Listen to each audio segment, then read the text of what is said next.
باللہ من الشیطان الرجیم بسم اللہ الرحمن الرحیم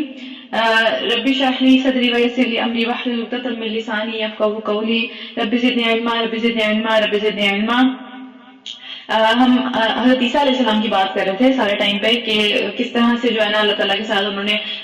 عیسائیوں کی بات ہو رہی ہے کہ عیسیٰ علیہ السلام کو لے کے کس طرح سے انہوں نے جو ہے نا اللہ تعالیٰ کے ساتھ شریک بنا دی ہے، اور انہی کا سلسلہ بھی چل رہا ہے۔ اس کے بارے میں اللہ تعالیٰ فرماتے ہیں کہ عیسیٰ علیہ السلام نے کبھی اس بات کو اپنے لیے ایک معیوب بات نہیں سمجھا، اپنے لیے کوئی اس بات میں جو ہے نا ان کو کوئی مسئلہ نہیں ہوا اس بات سے کہ وہ اللہ کا بندہ ہو، یعنی کہ انہوں نے کبھی بھی اپنے آپ کو جو ہے وہ خدا نہیں کہا کہ میں خدا ہوں، ٹھیک ہے، وہ ہمیشہ اپنے آپ کو اللہ تعالیٰ کا بندہ ہی کہتے رہے ہیں، اور نہ ہی مقرب ترین فرشتے اس بات کو اپنے لیے آڑ سمجھتے ہیں، اپنے لیے کوئی شان میں کمی نہیں سمجھتے۔ جو مقرب ترین فرشتے ہیں وہ کون کون سے ہیں؟ جو سب سے زیادہ اوپر جن کے درجات ہیں، جو سب سے زیادہ اہم فرشتے ہیں ان کی بات ہو رہی ہے، جو اللہ تعالیٰ کے سب سے زیادہ قریب ہیں ان کی بات ہو رہی ہے۔ وہ بھی اپنے آپ کو اللہ تعالیٰ کا بندہ کہنے میں جو ہے وہ کوئی پریشانی یا اس طرح کی بات محسوس نہیں کرتے۔ اگر کوئی اللہ کی بندگی کو اپنے لیے آڑ سمجھتا ہے، یعنی کہ جو اس طرح کے لوگ ہیں جو کہ سمجھتے ہیں اپنے آپ کو اس بات کو آڑ، وہ کون ہے؟ جو کہ تکبر میں پڑے ہوئے ہیں، جو غرور میں پڑے ہوئے ہیں، جو اپنے آپ کو کچھ سمجھتے ہیں، وہی اللہ کی بندگی جو ہے نا وہ صحیح طریقے سے نہیں کر سکتا جیسا کہ اللہ تعالیٰ نے کہا ہے۔ تو ایک وقت ایسا آئے گا کہ جب سب کے سب انسانوں کو اللہ تعالیٰ گھیر کر اپنے ہی سامنے لے آئے گا تاکہ پھر سب کو سب کا بدلہ دے دے،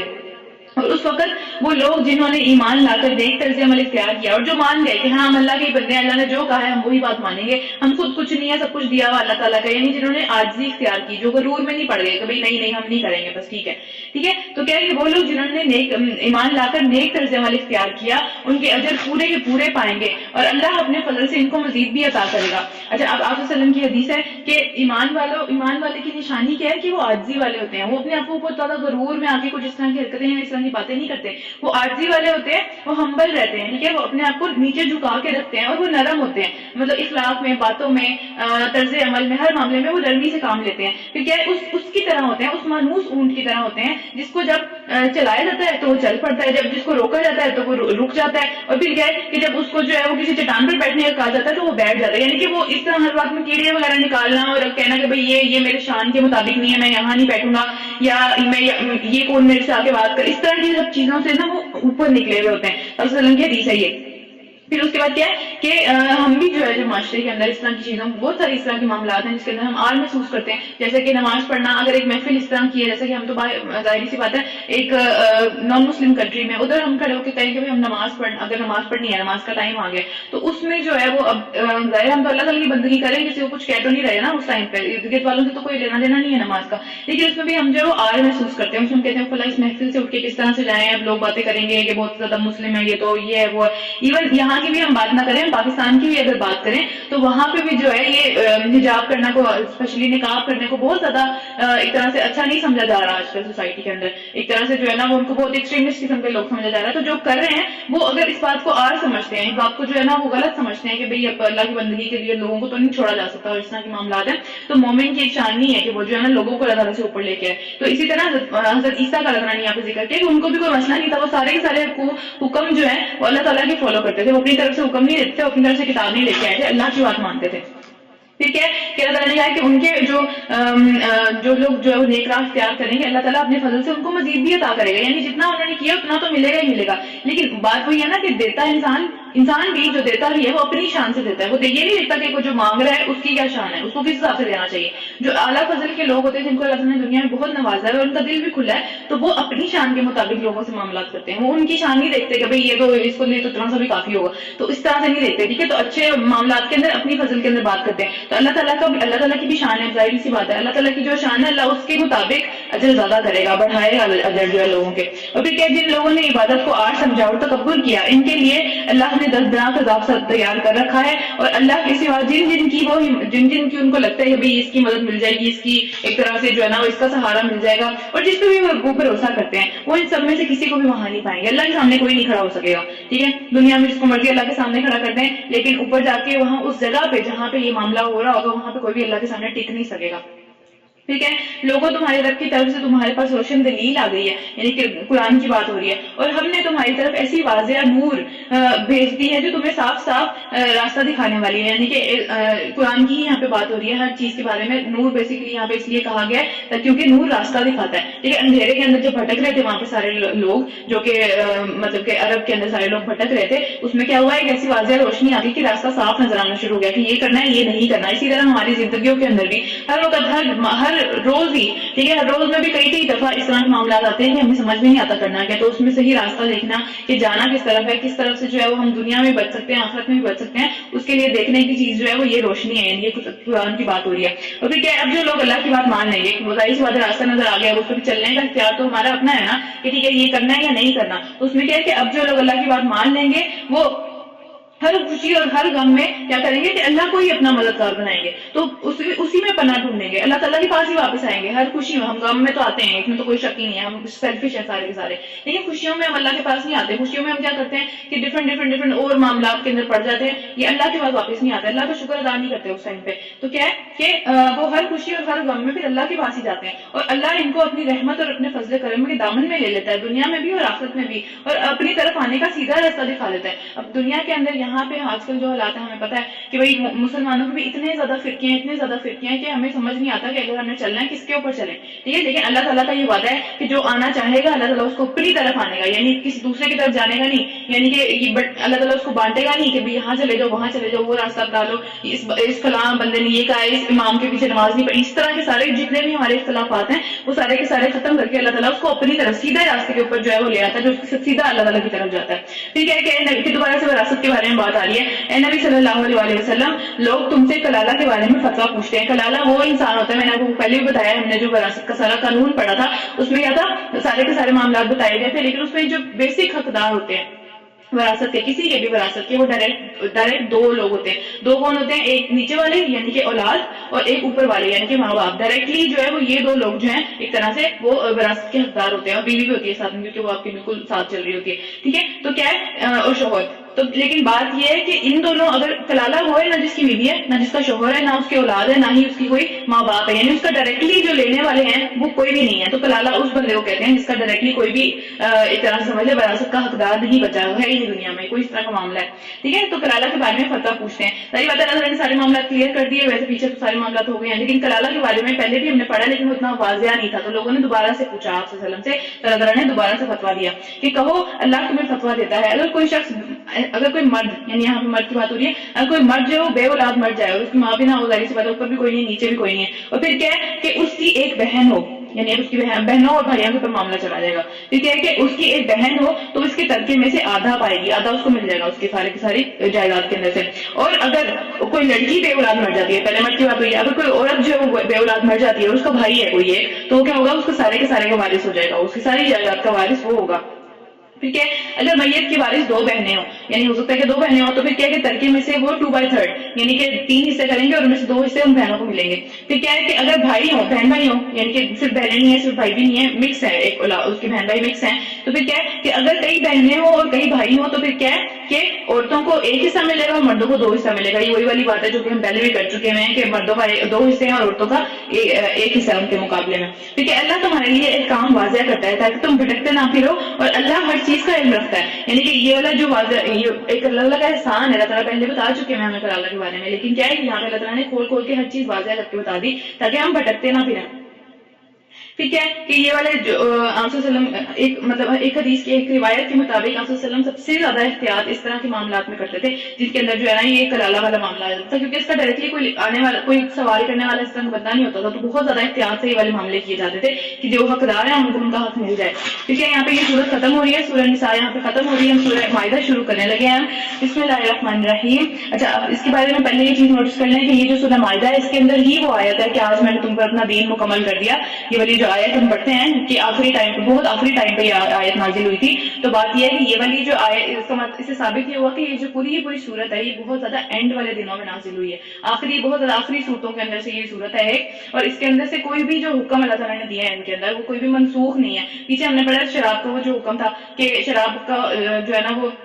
اللہ تعالیٰ نے کہا تھا کہ بھائی نماز کے قریب نہ جاؤ شراب میں، تو یہاں اس صورت کے اندر وہ ایک کنفرم والا حکم آ رہا ہے کہ بس اب آج کے بعد شراب نہیں پینی، ٹھیک ہے۔ اسی طرح جو ہے اور بھی اس میں جتنے بھی احکامات ہیں ان میں سے کوئی بھی منسوخ نہیں ہے، وراثت کا کام بھی ہو چکا ہے، پیچھے ہم سورہ نساء میں کا جو ہو گیا اس کا بھی معاملہ پورا ختم، ٹھیک ہے۔ میاں بیوی کے آپس کے معاملات جو بھی معاملات ہیں وہ یہاں تک آ کے ایک طرح سے کمپلیٹ ہو رہے ہیں، اور اس کی ایک طرح سے سمجھ لیں امپورٹنس اس طرح سے بھی ہے کہ یہاں پہ اس کے بعد جو ہے مکی صورتیں شروع ہو جائیں گی، ٹھیک ہے، سورہ انعام آئے گی آگے، لیکن یہاں پہ یہ جو 4 اکٹھی مدنی صورتیں ہیں ان میں موسٹلی 75% آف احکامات کمپلیٹ ہو چکے ہیں دین کے، ٹھیک ہے، یہ بہت ضروری صورتیں تھیں جن کے اوپر سے ہم گزر چکے ہیں، ہم نے ٹائم بھی اسی وجہ سے اس کے اوپر زیادہ لگایا ہے کیونکہ یہ ایک طرح سے 75% ہمارے دین کے جو لا ہے ہمارا اس کو کور کرتی ہیں، تو اس کا پتہ ہونا ان کے بارے میں جاننا ہے، ان سب چیزوں کو بہت زیادہ ضروری ہے۔ تو یہ آخری صورت ہے اس پوری کی پوری کڑی کی، آپ سمجھ لیں۔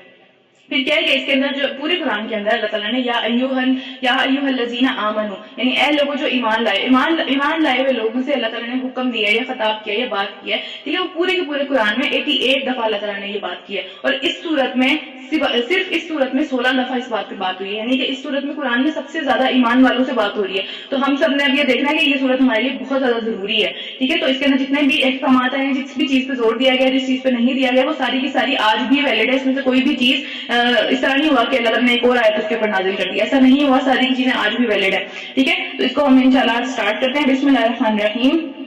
اے لوگوں جو ایمان لائے ہو، سارے عہد و پیمان کی پابندی کرو، پوری پابندی کرو، جو تم وعدہ کسی سے کر لو، جو کسی سے بات کر دو، جو کسی سے امانت والی بات ہو جائے، کچھ بھی اس طرح کے معاملات دوسروں کے ساتھ ہیں، کسی سے کمٹمنٹ ہے، کیونکہ ایک بات مومن کی ایک بات کہہ دینا بھی کمٹمنٹ ہوتی ہے نا، ظاہر سی بات ہے، اس کے لیے وعدہ کرنے کی اس کو ضرورت نہیں ہوتی، اتنا آپس میں جو ہے وہ ایک ٹرسٹ کا معاملہ ہونا چاہیے کہ وعدے اور قسموں میں بات نہ جائے، ٹھیک ہے، تو ان کی پوری پابندی کرنی ہے، لیکن اگر قسموں میں بات ہے، جو وعدہ ہے، تو پھر اس کے لیے تو پھر ظاہر بات ہے کفارہ ہے قسموں کو توڑنے کا، مطلب روزے وغیرہ رکھنے پڑتے ہیں اس کے لیے، ٹھیک ہے، یا پھر کسی مسکین کو کھانا کھلانا پڑتا ہے، اس کے اوپر تو کفارہ بھی ہے، لیکن عام بھی جو ہم بات کریں، عام بھی جو کمٹمنٹ کریں، اس کو بھی پورا کرو، یہ اللہ تعالیٰ کا حکم ہے۔ یا ایھا الذین آمنوا کہہ کے اللہ تعالیٰ نے ہم سے یہ بات کی ہے کہ ہمیں تو یہ اس بات میں بہت زیادہ پکا ہونا چاہیے، باقی تو ہونا ہو ہمارے لیے ضروری ہے، ٹھیک ہے کہ اپنے سارے کے سارے جو عہد و پیمان ہیں ان کی پابندی کرو۔ اسی بارے میں انس بن مالک کی حدیث ہے، رسول اللہ صلی اللہ علیہ وسلم نے خطبہ دیا اور فرمایا کہ اس شخص میں ایمان ہی نہیں ہے جس میں امانت نہیں ہے، جو امانت کی حفاظت نہیں کرتا جان و مال سے، اس شخص کا ایمان اس کے کسی کام کا نہیں ہے، اس میں ہے ہی نہیں ایمان، ٹھیک ہے، اور اس شخص میں دین ہی نہیں ہے، یعنی اس کا کوئی دین ہی نہیں ہے جس نے جو ہے نا عہد کی پابندی نہیں کی، یعنی اس کا مطلب ہے کہ وہ دیندار ہی نہیں ہو، جتنا مرضی اس کی لمبی داڑھی ہو یا جتنے مرضی وہ حجاب کرتا ہو یا جتنا مرضی اس نے جتنے بھی ہم دین کی علامات سمجھتے ہیں کہ نمازیں پڑھتے ہیں، حجاب کرتے ہیں، نماز پڑھتے ہیں، داڑھی رکھی ہوئی ہے، روزوں میں بڑے اچھے ہیں، فتوے دینے میں بہت اچھے ہیں، دوسروں کو نیچا کرنے میں بہت اچھے ہیں، لیکن جس میں یہ معاملات نہیں ہے، جس میں آپس میں لین دین کے معاملات لوگوں کے ساتھ اچھے نہیں ہیں، اللہ کے ساتھ اس کا معاملہ کبھی بھی اچھا نہیں ہو سکتا، ہم نے پیچھے بھی یہ بات پڑھی ہے، ٹھیک ہے۔ پھر آگے چلتے ہیں۔ ایک اور حدیث میں نبی صلی اللہ علیہ وسلم نے فرمایا کہ جو قوم عہد شکنی کرتی ہے، یعنی جس میں عادت عام ہو جاتی ہے، پوری کی پوری ایز اے قوم ہی یہ عادت عام ہو جاتی ہے کہ وہ لوگ وعدے کی پابندی نہیں کرتے، ٹھیک ہے، تو کیا ہے اس میں قتل و غارت عام کر دیا جاتا ہے، یعنی اس میں پھر ظاہر سی بات ہے قتل و غارت ہوتا بھی لین دین کے معاملات کے اوپر ہی ہے زیادہ تر، تو ٹھیک ہے اس میں عام کر دیا جاتا ہے۔ پھر کیا دوسری حدیث ہے کہ عہد شکنی کرنے والی قوم کے اوپر اس کے دشمن مسلط کر دیے جاتے ہیں، یعنی جو اس کے خیر خواہ نہیں ہوتے، اس طرح کے لوگ اس کے سمجھ لیں کہ اس کی حکمرانی میں آ جاتے ہیں لیکن اس کے خیر خواہ نہیں ہوتے، تو اس لیے یہ پورے قوم کو یہ والی چیز جو ہے افیکٹ کرتی ہے، ایک بندے کو افیکٹ نہیں کرتی، کیونکہ سارے معاملہ دوسروں کے ساتھ ہے، تو پوری کی پوری قوم اگر یہ کام کرے گی تو بہت زیادہ غلط ہو جائے گا، ٹھیک ہے، کہ بندشوں کی پوری پابندی کرو، یعنی کہ عہد و پیمان کی پوری پابندی کرو۔ تمہارے لیے مویشیوں کی قسم کے سب جانور حلال کر دیے گئے۔ مویشی کون ہوتے ہیں؟ جو کہ کیٹلز ہوتے ہیں، یعنی کہ جس طرح بکری ہے یا اونٹ ہے یا پھر گائے ہے، چڑھنے والے جو جانور ہوتے ہیں، ٹھیک ہے، چوپائے یعنی کہ جن کے چار ٹانگیں ہوتی ہیں جن کی، اور کیا ہوتا ہے کہ وہ چڑھتے ہیں، عام طور پہ چل پھر کے جو اپنا پیٹ بھرتے ہیں اللہ تعالیٰ کی زمین سے، تو کیا ہے کہ ان کی قسم کے سب جانور حلال کر دیے گئے سوائے ان کے جو آگے چل کے تم کو بتائے جائیں گے، یعنی کہ حرمت کا کھانے پینے کی حرمت کا حکم آگے جا کے آنے والا ہے اس کے اندر اسی صورت میں، تو کیا ہے کہ جنرل رول یہ ہے کہ وہ سب حلال ہیں، لیکن کیا ہے کہ ان کے اندر بھی کچھ نہ کچھ شرطیں ہیں کہ بھئی اس شرط پہ وہ حلال نہیں رہتا، یعنی ہم نے پیچھے پڑھا نا حلالن طیبن، میں نے تب بھی یہ بات کی تھی کہ ہر جو چیز حلال ہے ضروری نہیں وہ طیب بھی ہو، پاک بھی ہو، تو پاکیزگی سے جو چیز نکل جاتی ہے وہ بھی ہم نہیں کھا سکتے، ٹھیک ہے، تو ہم آگے چل کے اللہ تعالیٰ ہمیں بتائیں گے کہ کیا کیا شرطیں ہیں اس چیز کو پاک ہونے کی کہ جب ہم کھا سکتے ہیں اسے، ٹھیک ہے، لیکن احرام کی حالت میں شکار کو اپنے لیے حلال نہ کر لو، بے شک اللہ جو چاہتا ہے وہ حکم دیتا ہے، یعنی کہ جب احرام کی بندش لگی ہوئی ہے کہ ہم نے عمرہ یا حج کی نیت کر لی ہے پھر شکار نہیں کرنا، پھر کسی دنیا کے انسان کو بھی تکلیف نہیں پہنچانی اور اللہ تعالیٰ کی کسی بھی مخلوق کو تکلیف نہیں پہنچانی، کیونکہ اے لوگوں جو ایمان لائے وہ خدا پرستی کی نشانیوں کو بے حرمت نہ کرو، یعنی کہ ایسی سب نشانیاں جو کہ اللہ تعالیٰ کی یاد دلانے والی ہیں، جو کہ آگے چل کے آئیں گی بھی آنے والی ہیں، ٹھیک ہے، ان سب کی حرمت، ان سب کی عزت، ان سب کو پاس رکھنا ہمارے اوپر فرض ہے، ان کے اوپر بے حرمتی نہیں کرنی، ان میں کون کون سی چیزیں ہیں، حرام مہینوں میں سے کسی کو حلال نہ کر لو، یعنی حرام مہینے کون کون سے تھے ہم نے پہلے پڑھا تھا کہ وہ مہینہ جس کے اندر ایک تو یہ لوگ حج کرنے کے لیے جاتے تھے اور ایک رجب کا مہینہ عمرے کا مہینہ تھا، ٹھیک ہے، تو ان مہینوں کے اندر لڑائی جھگڑا کرنا، کسی کو مارنا یہ حرام ہے، تو ان کے اندر جو ہے وہ اس کو حلال نہ کر لو کہ اس کے اندر یہ ساری کام کرنے شروع نہ کر دو، پھر کیا قربانی کے جانوروں پر دسترازی نہ کرو، جن کا پتہ چل گیا یہ قربانی کے جانور ہیں وہ بھی اللہ کی نشانی ہے، اللہ کی راہ میں جا رہے ہیں وہ، ٹھیک ہے، تو ان کو بھی جو ہے وہ تکلیف نہیں دینی، ان کا خیال رکھنا ہے۔ پھر کیا ان جانوروں پر ہاتھ نہ ڈالو جن کی گردنوں میں نظر خداوندی کی علامت کے طور پر پٹے پڑے ہوئے ہیں، یعنی کہ اس وقت پہ بھی ایسا ہوتا تھا، ابھی بھی ہم دیکھتے ہیں کہ پٹوں والے جو جانور ہوتے ہیں جن کو سجایا بجایا جا رہا ہوتا ہے وہ اللہ کے لیے جا رہے تھے، یا تو صدقے میں جا رہے ہوتے ہیں، یا کسی کی کوئی منت پوری ہوئی ہے اس نے وہ اس کو ڈال دیے، تو وہ بھی اللہ کی نشانی ہے کیونکہ اللہ کی راہ میں جا رہے ہیں، ان کو بھی تکلیف نہیں دینی۔ اور نہ ان لوگوں کو چھیڑو جو اپنے رب کے فضل اور خوشنودی کی تلاش میں کعبہ کی طرف جا رہے ہیں، یعنی کسی بھی صورت میں وہ کعبہ کی طرف جا رہے ہیں، چاہے وہ عمرہ کرنے جا رہے ہیں، چاہے وہ حج کرنے جا رہے ہیں، جو بھی ان کا معاملہ ہے وہ بھی اللہ کی نشانیوں میں سے بن جاتے ہیں، اتنا اللہ تعالیٰ نے ان کو اہم رتبہ دے دیا دنیا کے اندر ہی، ٹھیک ہے، کہ وہ اللہ کی نشانیوں میں سے ہیں۔ یعنی آیت جو بیسیکلی کہتے ہیں، آیت کا لفظ یہاں پہ استعمال نہیں ہوا، شاعر اللہ کا لفظ استعمال ہوا ہے، لیکن بہرحال اللہ کی نشانیوں کا مطلب وہ یہ ہے کہ وہ چیز جو کہ اللہ کی یاد دلائے، نشانی ہوتی ہے نا کسی بھی چیز کی، کسی انسان کی نشانی ہے جیسے، ٹھیک ہے، تو اس کی یاد دلانے والی چیز ہے، تو وہ جو لوگ ہیں وہ بھی اللہ تعالیٰ کی نشانی کے طور پہ ہیں۔ پھر کیا کہ ہاں جب احرام کی حالت ختم ہو جائے تو تم شکار کر سکتے ہو، وہ پیچھے والی بات کی بات آ رہی ہے کہ جب احرام کی پابندی ختم ہو جاتی ہے پھر شکار کر لو، بے شک جو بھی جدھر بھی شکار کرنے کا دل کر رہا ہے، ٹھیک ہے۔ اور دیکھو ایک گروہ جو تمہارے لیے مسجد حرام کا راستہ بند کر دیا ہے تو اس پر تمہارا غصہ تم کو اتنا بھی پاگل نہ کر دے، غصے میں اتنا پاگل نہیں ہو جانا کہ کیا ہے کہ تم ابھی ان کے مقابلے میں زیادتیاں کرنے لگ جاؤ گے۔ پھر کیا ہوا تھا، میں بتا رہی ہوں آخری وقت کی بات ہے، تو مکہ فتح ہو چکا ہے، اس ٹائم مکہ فتح ہو چکا ہے جب ہم یہ بات پڑھ رہے ہیں، ٹھیک ہے، مکہ فتح ہو چکا ہے، لیکن اس سے پہلے ہمیں پتا ہے کہ جو کفار تھے، مکہ کے جو کفار تھے، انہوں نے عمرہ کرنے کے لیے، حج کرنے کے لیے مسلمان جب آنے لگے تھے ان کو روک دیا تھا، انہوں نے کہا تھا نہیں آ سکتے تم، ٹھیک ہے۔ پھر جب صلح حدیبیہ والا معاملہ ہوا تھا وہ انشاءاللہ ہم پڑھیں گے آگے جا کے، لیکن یہ کہ انہوں نے روک دیا تھا، تو اللہ تعالیٰ کہہ رہے ہیں کہ اب اگر تمہیں اس کے اوپر، ان سب کے اوپر ایک طرح سے قدرت حاصل ہو گئی ہے، تم جیت گئے، تم نے مکہ فتح کر لیا ہے، تو اس کا یہ مطلب نہیں ہے کہ اگر تم ان کی بدلے نکالنے لگ جاؤ پیچھے والے، ٹھیک ہے، تو بہت زیادہ جو ہے وہ غصے میں بھی نہیں آ جانا کہ بھئی اب موقع ملا ہے کہ جو ہے نا اس کا معاملہ درست کرنے کا یا حساب برابر کرنے کا، تو یہ چیز اچھی نہیں ہے، ٹھیک ہے، کہ زیادتی اگر نہ کرنے لگو، اور جو کام نیکی اور تقویٰ کے ہیں ان میں سب سے تعاون کرو، اور جو نیکی اور زیادتی، جو گناہ اور زیادتی کے کام ہیں ان میں کسی سے تعاون نہ کرو، یعنی کہ اس کانٹیکس میں وہی بات ہو رہی ہے کہ نیکی کے معاملات کا جو حکم دیتا ہے کہ نہیں معاف کر دینا چاہیے، جو ہے نا وہ درگزر کر جانا چاہیے، تو ان سب چیزوں میں ایک دوسرے کے ساتھ تعاون کرو، ایک دوسرے کی ہیلپ کرو، اور جس کے دل میں کوئی خرابی بات آ بھی رہی ہے اس کی بھی ہیلپ کرو کہ اس کے دل سے وہ بات نکل جائے گی، ضروری نہیں ہے کہ ہر بات کے اوپر جو ہے نا وہ جا کے اس کو بڑھاوا ہی دینا کہ ہاں بہت برا کیا، اس کو ایسے کرنا چاہیے، اس کا تو ہونا ہی چاہیے، تو چاہیے کہ تم ایسے کرو، یہ عام ہمارا ایٹیٹیوڈ ہے جو کہ معاشرے کے اندر ہے، ٹھیک ہے، تو اس کے اندر جتنا بھی ہم ایک دوسرے کا تعاون بھی کرتے ہیں غلط بات کے اوپر، وہ ہمارے لیے ایک طرح سے ہمارے خلاف ہی کھڑا ہو جائے گا قیامت والے دن، تو یا تو چپ رہا جائے یا پھر یہ کہ بہتر یہ ہے کہ ان کے اوپر نیکی کے معاملات کے اندر ان کو جو ہے نا وہ ایک طرح سے ترغیب دی جائے کہ بھائی نہیں اس طرح نہیں، اس طرح یہ معاملہ ہو سکتا ہے، اس طرح کرنا چاہیے اس کو، ٹھیک ہے، تو ان سب چیزوں کے ساتھ ایک دوسرے کی مدد کرنی ہے، کیونکہ ہر کام اکیلا نہیں کیا جا سکتا نا، ہر کام ایک بندہ اکیلا نہیں کر سکتا، کسی معاملے میں زندگی کے 10,000 معاملے اس طرح کے ہیں جس میں ہمیں روزانہ کی بنیاد پر دوسروں کی مدد کی ضرورت پڑتی ہے، تو جو بھی اچھا معاملہ ہے جس میں بھی جو ہے وہ اللہ کے قریب ہونے کا موقع ہے یا دنیا میں کسی کی مشکل آسان کر دینا، اس میں دوسروں کی مدد کرنی چاہیے، لیکن اگر جو گناہ کی بات ہے جس میں کسی کا حق مارا جا رہا ہے، جس میں ایک بندہ جو ہے وہ خود بھی اس کی کوئی پریشانی آ رہی ہے، اس سے اس کو جو ہے وہ دور رکھنے کی کوشش کرنی چاہیے، اور اللہ سے ڈرو، اس کی سزا بہت ہی سخت ہے۔ اب یہاں پہ نیکی کی جو بات ہوئی ہے، نیکی ہر درجے کے اندر ہے، جیسے آپ صلی اللہ علیہ وسلم نے حدیث میں فرمایا کہ نبی صلی اللہ علیہ وسلم کی حدیث ہے کہ ہر مسلمان پر صدقہ واجب ہے کہ وہ صدقہ کیا کرے، پھر کیا لوگوں نے کہا کہ یار ہر بندہ تو اتنا زیادہ امیر، انہوں نے پیسوں کے حساب سے سوچا نا کہ ہر بندہ جو ہے وہ اتنا امیر تو نہیں ہے کہ صدقہ کر سکے اور ہر روز کر سکے، بڑا مشکل کام ہے، تو آپ صلی اللہ علیہ وسلم کو انہوں نے کہا کہ اگر نہ کر پائے تو پھر اس کا کیا حل ہے، تو نبی صلی اللہ علیہ وسلم نے فرمایا کہ اپنے ہاتھ سے کام کرے اور اس سے کمائے، اپنے آپ کو فائدہ دے، پھر اس میں صدقہ کرے، یعنی اپنے ہاتھ سے کمانا اور اس میں سے خرچ کرنا جو ہے وہ ایک طرح سے اپنے اوپر بھی لگانا اور دوسروں پہ بھی ایک صدقہ ہے، یہاں ترین اور اعلیٰ ترین درجے کا صدقہ ہے، اور جس کو ہم عام طور پہ بس اسی لیے سمجھتے ہیں کہ وہی دنیا میں رہنا ہے تو کمانا تو ہے، لیکن اس میں اگر ہم نیت کریں کہ اللہ کے نبی نے اس کا حکم دیا ہے، اللہ کے نبی اپنے ہاتھ سے کام کرتے تھے، تو وہ سنت میں چلا جائے گا، اور سنت میں جب چلا جائے گا تو اس کا ثواب بھی ملے گا ہمیں انشاءاللہ تعالیٰ، ٹھیک ہے۔ پھر اس کے بعد کیا ہے، پھر لوگوں نے کہا کہ ہو سکتا ہے کہ بھئی وہ نہیں اپنے ہاتھ سے کام کر سکتا، کوئی اس کو معذوری ہے، کوئی بھی معاملہ اس کا اس طرح سے ہے کہ وہ معاملہ اس طرح سے نہیں کر سکتا، تو پھر کیا ہے، پھر کیا کرے وہ، تو نبی صلی اللہ علیہ وسلم نے فرمایا کہ کسی حاجت مند اور پریشان حال کی مدد کر دے، ٹھیک ہے، پیسوں سے مدد نہیں کر سکتا، خود سے اس کے سمجھ لیں کہ اس کے پاس جا کے اس کے کسی معاملے میں اس کی مدد کر دے،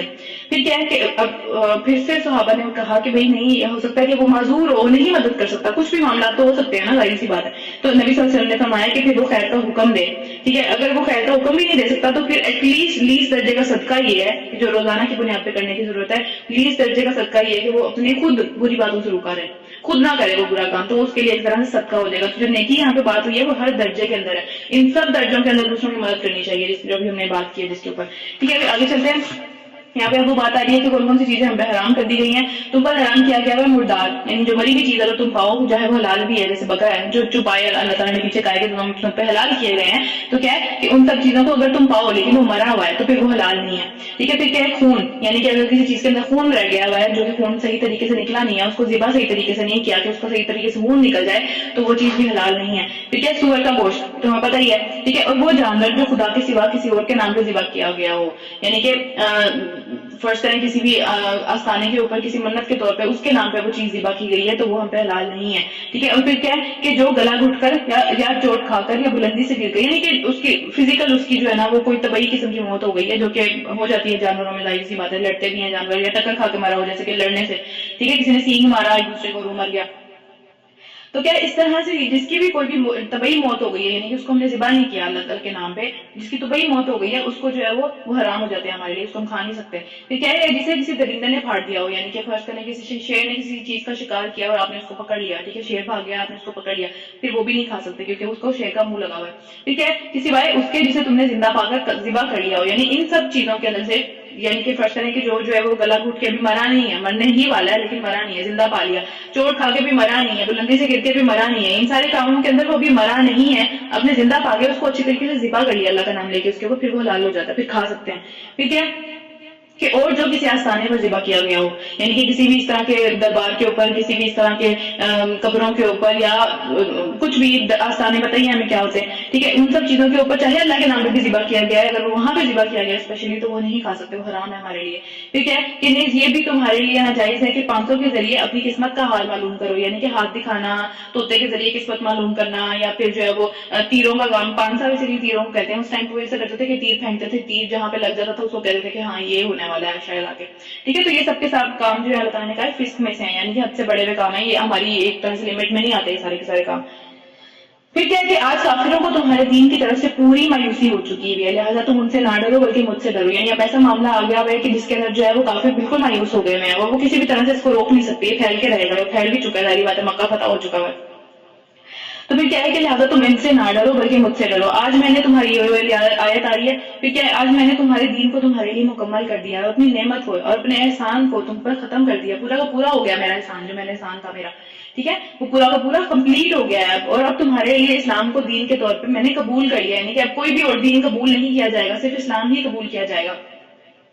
لہٰذا کیا ہے کہ جو بھی اب حرام اور حلال کی جتنی بھی پابندیاں ہیں سب کچھ ان کی پابندی کا نام پہ فرض ہو گیا ہوا ہے. ٹھیک ہے. پورا دین مکمل ہو چکا ہوا ہے. تو نبی صلی اللہ علیہ وسلم نے اپنی حدیث میں بتایا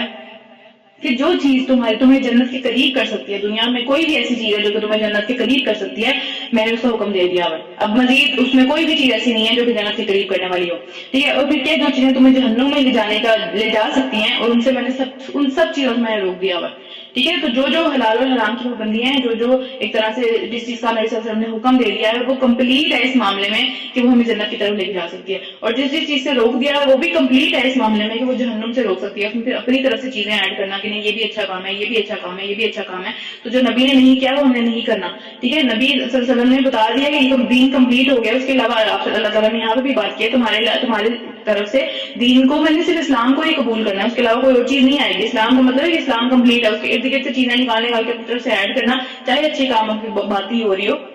وہ چیزیں قبول نہیں کی جائیں گی. کیونکہ نبی صلی اللہ علیہ وسلم نے کہا کہ دین میں ہر اب نئی چیز، دین مکمل ہے، دین میں ہر اب نئی چیز چاہے وہ اچھی ہو چاہے وہ بری ہو وہ بدعت ہے، اور ہر بدعت جو ہے وہ گمراہی ہے، اور ہر گمراہی جو ہے وہ آگ کے اندر ہے. ٹھیک ہے. وہ اچھی ہو یا بری ہو، یہ بات بار بار ذہن میں رکھنی ہے، کیونکہ ہم بہت سارے اسلام کے کام جو ہے وہ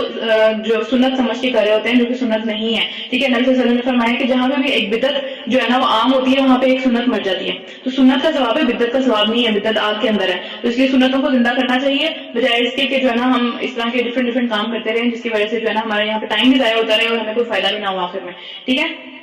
تو دین مکمل ہے. اچھا آگے چلتے ہیں کہ نعمت تمام کر دی اور تمہارے لیے اسلام کو دین کے طور پہ میں نے قبول کر لیا. پھر کیا ہے کہ البتہ جو شخص بہت مجبور ہو جائے کہ اس کو جان کا ہی خطرہ ہو جائے کہ یار اب کچھ نہ کھایا تو بہت موت ہو جائے گی، تو پھر کیا کہ وہ اگر مجبور ہو کے کچھ کھا لے بجائے اس کے کہ اس کے دل میں یہ بات ہو کہ ہائے میں نے تو اتنے عرصے سے کبھی یہ کھایا نہیں ہے. ٹھیک ہے. خدا نہ خواستہ جیسے خنزیر کے گوشت کی بات ہے. ٹھیک ہے. تو ہم کہیں کہ بھئی میں نے تو کبھی پورک کھایا نہیں ہے تو آج یہ موقع ملا ہے کہ بھئی آج کھا کے دیکھ لیتا ہوں یہ کس طرح کا ہوتا ہے. ٹھیک ہے. تو اس کے دل میں اس طرح کا کوئی گناہ کی بات نہ، وہ دل میں شرمندہ ہو گیا اللہ تعالیٰ مطلب بڑی مشکلوں سے اب میری جان کو خطرہ آ گیا، کیونکہ جان ہمیں پتہ ہے ہم پیچھے سے بھی پڑھتے چلے آ رہے ہیں کہ جان بہت قیمتی ہے. اللہ تعالیٰ نے جان امی نہیں دیتی کہ کہیں بھی اڑا دو، ٹھیک ہے، اس کا حق یہی ہے کہ اس کو اللہ کی راہ میں لگایا جائے، امی نہ کیا جائے، ٹھیک ہے، تو اس کو بچانے کی کوشش کرنا آخری حد تک ایک طرح سے ہم سب کے اوپر فرض ہے یہ چیز، تو اس کو جو ہے وہ بچانے کی کوشش کرتے رہنا چاہیے۔ پھر کیا ہے آگے چلتے ہیں، البتہ جو مجبور ہو کر مطلب اس طرح سے کھا لے اور گناہ کی طرف اس کی طبیعت نہ ہو کہ وہ گناہ کرنے کی نیت سے کھا رہا ہے، تو بے شک اللہ معاف فرمانے والا اور رحم فرمانے والا ہے۔ لوگ پوچھتے ہیں کہ ان کے لیے کیا حلال کیا گیا ہے، ٹھیک ہے، پھر بار بار اس طرح کی باتیں پوچھ رہے ہیں، کیونکہ بنی اسرائیل کے ساتھ، یہود کے ساتھ جو معاملہ تھا اللہ تعالیٰ کا، ان میں یہ تھا کہ چیزیں، اب یہاں پہ اللہ تعالیٰ نے بتایا کہ سب چیزیں حلال ہیں، صرف یہ چیزیں چھوڑ دو، ان کا تھا کہ سب چیزیں حرام ہیں، صرف یہ چیزیں کھانی ہیں، ٹھیک ہے، تو ان کا معاملہ بہت ڈفرنٹ تھا ہمارے سے، اللہ تعالیٰ نے ہمیں بہت زیادہ چھوٹ دی ہوئی ہے ایک طرح سے، تو پھر وہ بار بار اسی وجہ سے کوشچن کرتے ہیں اس بارے میں کہ کیا حلال ہے اور کیا حلال ہے، تو کہو تمہارے لیے ساری پاک چیزیں حلال کر دی گئی ہیں، جتنی پاک چیزیں ہیں وہ سب کی سب حلال ہیں، اور جن شکاری جانوروں کو تم نے سدھایا ہو، جن کو خدا کے دیے ہوئے علم کی بنا پر تم شکار کی تعلیم دیتے ہو، اور وہ جس جانور جو تمہارے لیے شکار کو پکڑ کے رکھے ہیں، اس کو بھی تم کھا سکتے ہو، البتہ اس پر اللہ تعالیٰ کا نام لے لیا کرو اور اللہ کا قانون توڑنے سے ڈرو، اللہ کو حساب لیتے ہوئے دیر نہیں لگتی، یعنی کہ اب وہ شکاری کتے جو کہ اب ظاہر بات ہے جو لوگ شکار کرتے ہیں ان کو اس بات کا اندازہ ہوتا ہے کہ بھئی ظاہر کتے کی اسپیڈ سے تو ہم نہیں بھاگ سکتے نا کسی کو پکڑنے کے لیے، نہ ہی اس طرح کے دانت ہیں ہمارے، نہ ہی اس طرح کا ہم قابو پا سکتے ہیں، تو شکاری کتے اسی لیے استعمال ہوتے ہیں، تو اللہ تعالیٰ نے اس کتے کو بھی ایک طرح سے جس کے پاس علم ہے اللہ تعالیٰ کے دیے ہوئے علم کی بنا پر، ٹھیک ہے، وہ جس کو ہم نے اللہ تعالیٰ نے ہمیں جو علم دیا ہے ہم نے اس کو وہ علم سکھایا ہے، تو اس بنا پر اس کتے کی بھی ایک طرح سے فضیلت ہو جاتی ہے۔ کتے کو عام طور پہ اچھا نہیں سمجھا جاتا سوسائٹی کے اندر، لیکن اسٹل اس کی بات کر کے بھی اللہ تعالیٰ نے کہا ہے کہ اس کے بعد بھی اگر علم آ جاتا ہے نا تو وہ چیز فضیلت ہو جاتی ہے، اس کی پکڑی ہوئی چیز ہمارے لیے حلال ہے، ٹھیک ہے، یعنی اس نے کسی جانور کو دبوچ کے رکھا ہوا ہے تاکہ جو ہے آپ آئیں اور اس کو کھائیں، تو کیا ہے کہ اس کو پھر ذبح کر کے آپ کھا سکتے ہیں کیونکہ وہ حلال ہو گیا۔ تو بات یہ ہے کہ اگر ایک جانور سیکھ سکتا ہے تو انسان بھی سیکھ سکتا ہے، ٹھیک ہے، انسان بھی جو ہے وہ ہر طرح کی تعلیم سیکھ سکتا ہے، پھر یہ نہیں سوچنا کہ اب تو میری عمر ہی نہیں رہی، اب تو میرے پاس وہ جوانی میں کر لینا چاہیے تھا، یا پھر وہ بچوں سے پہلے کر لینا چاہیے تھا، یا پھر شادی سے پہلے کر لینا، ہمارے پاس سب ایکسکیوز ہوتا ہے کوئی نہ کوئی، ٹھیک ہے، تو اگر ایک جانور سیکھ سکتا ہے نا تو اللہ تعالیٰ نے ہمیں اس سے بہت بہتر پیدا کیا ہے، تو اس لیے اس کی اپنی ساری صلاحیتوں کا استعمال کرنا چاہیے، کسی بھی موقع پہ کہیں بھی یہ موقع ملے کہ جو ہے وہ کر سکیں ہم، تو ہمیں اس کے اوپر جانے کی کوشش کرنی چاہیے پوری، ٹھیک ہے، کہ آج تمہارے لیے ساری پاک چیزیں حلال کر دی گئی ہیں، اہل کتاب کا کھانا بھی تمہارے لیے حلال ہے، یعنی کہ جو کرسچن ہیں یا یہود ہیں ان کا کھانا بھی ہمارے لیے حلال ہے، سوائے اس کے کہ اس کے اندر یہ والی پابندیاں نہ ہو جو پیچھے ہماری پابندی ہے وہ بھی، ٹھیک ہے، اس کے بعد کیا ہے کہ اور محفوظ عورتیں بھی تمہارے لیے حلال کر دی گئی ہیں، یعنی کہ خواہ وہ اہل ایمان میں سے ہوں یا ان قوموں میں سے جن کو تم سے پہلے کتاب دی گئی تھی، یہاں بھی وہ بات ہو رہی ہے کہ جو اہل کتاب کی جو لڑکیاں ہیں ان سے مرد شادی کر سکتے ہیں، وہ حلال کر دی گئی ہیں، اللہ تعالیٰ نے حلال کی ہے وہ، ٹھیک ہے، شرط کیا ہے کہ ان کے بھی نکاح کے مہر ادا کرنے ہیں، یعنی کہ مہر والا جو معاملہ ہے وہ اتنا سخت ہے، بار بار ہم نے سورہ نساء کے اندر بھی پڑھا ہے، یہاں پہ بھی ان کو یہ کہا گیا ہے کہ جو ان کے حقوق ہے وہ سارے کے سارے دے کے ان سے شادی کرنی ہے، یہ نہیں ہے کہ کھلے عام جو ہے نا وہ بدکاری کرنے لگو یا پھر جو ہے نا وہ گرل فرینڈ والا چکر چلا لو کہ کوئی چوری چھپے آشنائیاں کرنے لگو، ایسا نہیں کرنا، ان کے ساتھ بھی وہی معاملہ کرنا ہے جو کہ مسلمان عورتوں کے ساتھ معاملہ کرنا ہے، یہ نہیں کرنا کہ ان کے ہاتھوں عام سی چیز ہے ایک طرح سے گرل فرینڈ نہ کہ اس کا جو ہے وہ پورا ان کے جسم سے ان کی ہر چیز سے فائدہ اٹھانے کے بعد اس کو جو ہے وہ یوز کر کے پھینک دو، یہ کسی بھی عورت کی یا کسی بھی ایک انسان کی یہ شان نہیں ہے کہ وہ اس طرح سے حرکتیں کرے، اور کوئی اپنی ماں بہن کے لیے ہم جو چیزیں پسند کرتے ہیں یا اس طرح کے معاملات کرتے ہیں وہ بھی دوسروں کے لیے بھی ہیں، چاہے وہ ہمارے دین سے تعلق نہیں رکھتے، ٹھیک ہے، ایک انٹیگریٹی کا تقاضا انسان کی یہی ہے کہ وہ ہر معاملے میں ایک ہی طرح کا ہو، یہ نہ ہو کہ ان کے لیے وہ ڈفرینٹ ہے اور کسی اور کے لیے وہ ڈفرینٹ ہے، ٹھیک ہے، کہ جو کسی نے ایمان کی روش پہ چلنے سے انکار کیا تو اس کا ساری کی ساری زندگی کے جو اعمال اس نے کیے تھے وہ کیا ہوگا، وہ ختم ہو جائیں گے، دنیا میں ہی رہ جائیں گے اور آخرت میں اس کو کچھ بھی نہیں ملے گا۔ یہاں پہ رکوع ختم ہو رہا ہے نمبر 1، نمبر 2 شروع ہو رہا ہے سورہ مائدہ کا، کیا ہے کہ اے لوگ جو ایمان لائے ہو، جب تم نماز کے لیے اٹھو تو تمہیں چاہیے کہ اپنا منہ اور اپنے ہاتھ کو ہنیہ تک دھو لو، سروں پر ہاتھ پھیر لو یعنی مسح کر لو، اور پاؤں ٹخنوں تک دھو لیا کرو، وضو کا طریقہ بتایا جا رہا ہے۔ پھر کیا ہے کہ اگر جنابت کی حالت میں ہو، یعنی کہ اس طرح کی بیویوں کے پاس گئے ہیں یا اس طرح کی کوئی جو ہے وہ معاملہ ہو گیا کہ بھئی اب طہارت کی ضرورت ہے، تو پھر کیا ہے نہا کر پاک صاف ہو جاؤ، اگر بیمار ہو یا سفر کی حالت میں ہو، یا پھر تم میں سے کوئی شخص روائے حاجت کر کے آئے تو پھر تم نے عورتوں کو بھی ہاتھ لگایا ہو، اس طرح کے معاملات اگر ہوں کہ بھئی پانی نہیں مل رہا یا کچھ بھی اس طرح کا معاملہ ہے، تو پھر کیا ہے کہ تم پاک مٹی سے کام لاؤ، پیچھے بڑھ چکے ہیں تیمم کا کیا طریقہ تھا، ٹھیک ہے، اور تیمم سے کام لینا چاہیے۔ پھر یہاں پہ تیمم کا بھی طریقہ آ رہا ہے کہ بس تم پھر کیا کرو کہ اس کے اوپر ہاتھ مار کر اپنے منہ اور اپنے ہاتھوں پر پھیر لیا کرو، بس یہ کرنا ہے، ٹھیک ہے، چاہے نہانے کی ضرورت ہے چاہے کسی بھی چیز کی ضرورت ہے، تیمم کا طریقہ یہ ہے کہ مٹی کے اوپر ہاتھ مار کے اپنے ہاتھوں کو اور اپنے منہ کے اوپر جو ہے وہ پھیر لیا جائے، اس میں پورے مٹی میں لوٹ پوٹ ہونا، اپنے جسم کو پورا مٹی کے اندر ڈالنا وہ ضروری نہیں ہے، اللہ تعالیٰ نے آسانی کی ہے، ٹھیک ہے، کہ تم اللہ تعالیٰ نے تم پر زندگیوں کو تنگ نہیں کرنا چاہتا، اللہ تعالیٰ یہ پاکیزگی کا حکم خود ہمارے لیے ہے، اللہ تعالیٰ اس میں ہماری زندگی کو تنگ نہیں کرنا چاہتا کہ ہم کسی مصیبت میں پڑتے ہیں، تو اس لیے آسانی رکھی ہے۔ پھر کیا ہے کہ مگر وہ چاہتا ہے کہ تمہیں پاک کرے اور اپنی نعمت تم پر تمام کر دے، شاید کہ تم شکر گزار بنو، تو پھر نبی صلی اللہ علیہ وسلم کی حدیث ہے اس کے اندر کہ اپنی امت کو جو آپ صلی اللہ علیہ وسلم ہے وہ قیامت والے دن کس طرح پہچانیں گے، وہ ان کے نور سے پہچانیں گے. اور ان کا نور کہاں سے آئے گا؟ ان کے وضو سے آئے گا ان کا نور. ٹھیک ہے، تو جو بہت اچھے طریقے سے وضو کرتے ہیں وہ سارے اعضاء ان کے، یعنی کہ سارے جو بھی جس بھی باڈی پارٹ کے اوپر وضو کرتے ہیں وہ چمکنا شروع ہو جاتے ہیں. تو کیا ہوگا کہ قیامت والے دن جو ہے وہ نبی صلی اللہ علیہ وسلم ان کو ان کے نور سے پہچانیں گے، جو کہ ان کے اعضاء سے نکل رہا ہوگا، جن کے وضو والے اعضاء ہیں. ٹھیک ہے، پھر کیا آگے چلتے ہیں. اللہ نے تم کو جو نعمت عطا کی ہے اس کا خیال رکھو اور اس پختہ عہد کو نہ بھولو جو کہ اس نے تم سے لیا ہے، یعنی تمہارا یہ قول کہ ہم نے سنا اور ہم نے اطاعت کی. سمعنا واطعنا، ہم پیچھے بھی پڑھ چکے ہیں کہ یہود کے کہتے تھے سمعنا وعصینا، ہم نے سن لیا لیکن ہم مانیں گے نہیں. لیکن اس کے مقابلے میں جو صحابہ تھے یا پھر جو مومن ہیں ان کا کیا قول ہے کہ سمعنا واطعنا، ہم نے سن لیا اور ہم اس کی اطاعت کریں گے اب. ٹھیک ہے، تو یہ کوئی چھوٹا وعدہ نہیں ہے، یہ بہت بڑا وعدہ ہے. اس کے اوپر جو ہے وہ قائم رہنا. ٹھیک ہے، اللہ سے ڈرو، اللہ دلوں کے راز تک جانتا ہے. یعنی دلوں میں جتنی بھی پریشانیاں، جتنے بھی معاملات اس طرح کے چل رہے ہیں کہ بھائی دل نہیں کر رہا وہ چیزیں کرنے کا، وہ بھی اللہ تعالیٰ جانتا ہے، لیکن اللہ تعالیٰ پکڑتا نہیں ہے. پھر اے لوگوں جو ایمان لائے، پھر سے یا ایھا الذین آمنو، خوب حق پر قائم رہنے والے اور انصاف کی گواہی دینے والے بنو. چاہے وہ کیا ہو کہ اپنی ذات کے خلاف ہی جا رہا ہو معاملہ، ہم نے پیچھے بھی پڑھا ہے. ٹھیک ہے، چاہے اپنی ذات کے خلاف جا رہا ہے، چاہے اپنے قریبی دوستوں کے خلاف جا رہا ہے، چاہے ماں باپ کے خلاف جا رہا ہے، کبھی بھی غلط چیز کے اوپر گواہی نہیں دینی. پھر کیا کہ کسی گروہ کی دشمنی تمہیں اس بات پر راضی نہ کر دے کہ تم عدل و انصاف سے پھر جاؤ. یعنی کہ کبھی بھی ہمیشہ ظاہری معاملات اس طرح کے چلتے ہیں کہ کسی سے دشمنی ہوتی ہے، کسی سے دوستی ہوتی ہے، کسی سے جو ہے وہ کوئی بندہ نہیں پسند، کوئی بندہ پسند ہے، لیکن وہ دشمنی، وہ دل کے اندر کے معاملات جو ہیں وہ اس بات پہ راضی نہ کر دیں کہ آپ جو ہے وہ یہ سودا کر لیں کہ ہاں ٹھیک ہے اس کے ساتھ ہم زیادتی کر سکتے ہیں. تو یہ بالکل بھی کہیں پہ بھی جو ہے نا یہ جائز بات نہیں ہے. ٹھیک ہے، کسی گروہ کی دشمنی تمہیں اتنا بھی اس بات پہ راضی نہ کر دے کہ تم عدل و انصاف سے ہی پھر جاؤ. پھر یہ تقویٰ سے زیادہ مناسبت رکھتا ہے کہ چاہے اپنی قوم ہے چاہے دشمن قوم ہے، جہاں پہ بھی اگر اس طرح کا موقع آ گیا کہ اللہ تعالیٰ نے ایک اتھارٹی دے دی ہے کہ جب انصاف کرنے کی باری آ گئی ہے تو انصاف جو ہے وہ پورا ہوگا، وہ پھر چینج نہیں ہوگا کچھ بھی. یہ کیا ہے کہ اللہ سے ڈر کر کام کرتے رہو، جو کچھ تم کرتے ہو اللہ اس سے پوری طرح باخبر ہے. جو لوگ ایمان لائے اور نیک عمل کریں گے اللہ نے ان سے وعدہ کیا ہے کہ وہ ان کی غلطیوں کو معاف کر دے گا اور انہیں بہت بڑا اجر دے گا. رہے وہ لوگ جو کفر کریں اور اللہ کی آیات سے انکار کریں، اللہ کی رائم نہ مانے اللہ کو، تو پھر کیا ہے کہ وہ دوزخ کے ساتھی ہیں، وہ ایک دوسرے کے بھی ساتھی ہیں اور بھی لوگوں کو لے کے ساتھ اکٹھے جہنم میں جائیں گے. نعوذ باللہ، اللہ تعالیٰ ہم سب کو اس آخرت کے اس والے ایک طرح سے سمجھنے اس انجام سے ہم سب کو بچا کے رکھے. اللہ تعالیٰ ہم ان لوگوں میں سے کریں جو کہ دنیا میں بھی وہ کام کر کے جائیں، حق کی اوپر گواہی دے کے جائیں، حق کا ساتھ دے کے جائیں، جو ہے نا تاکہ جو ہے وہ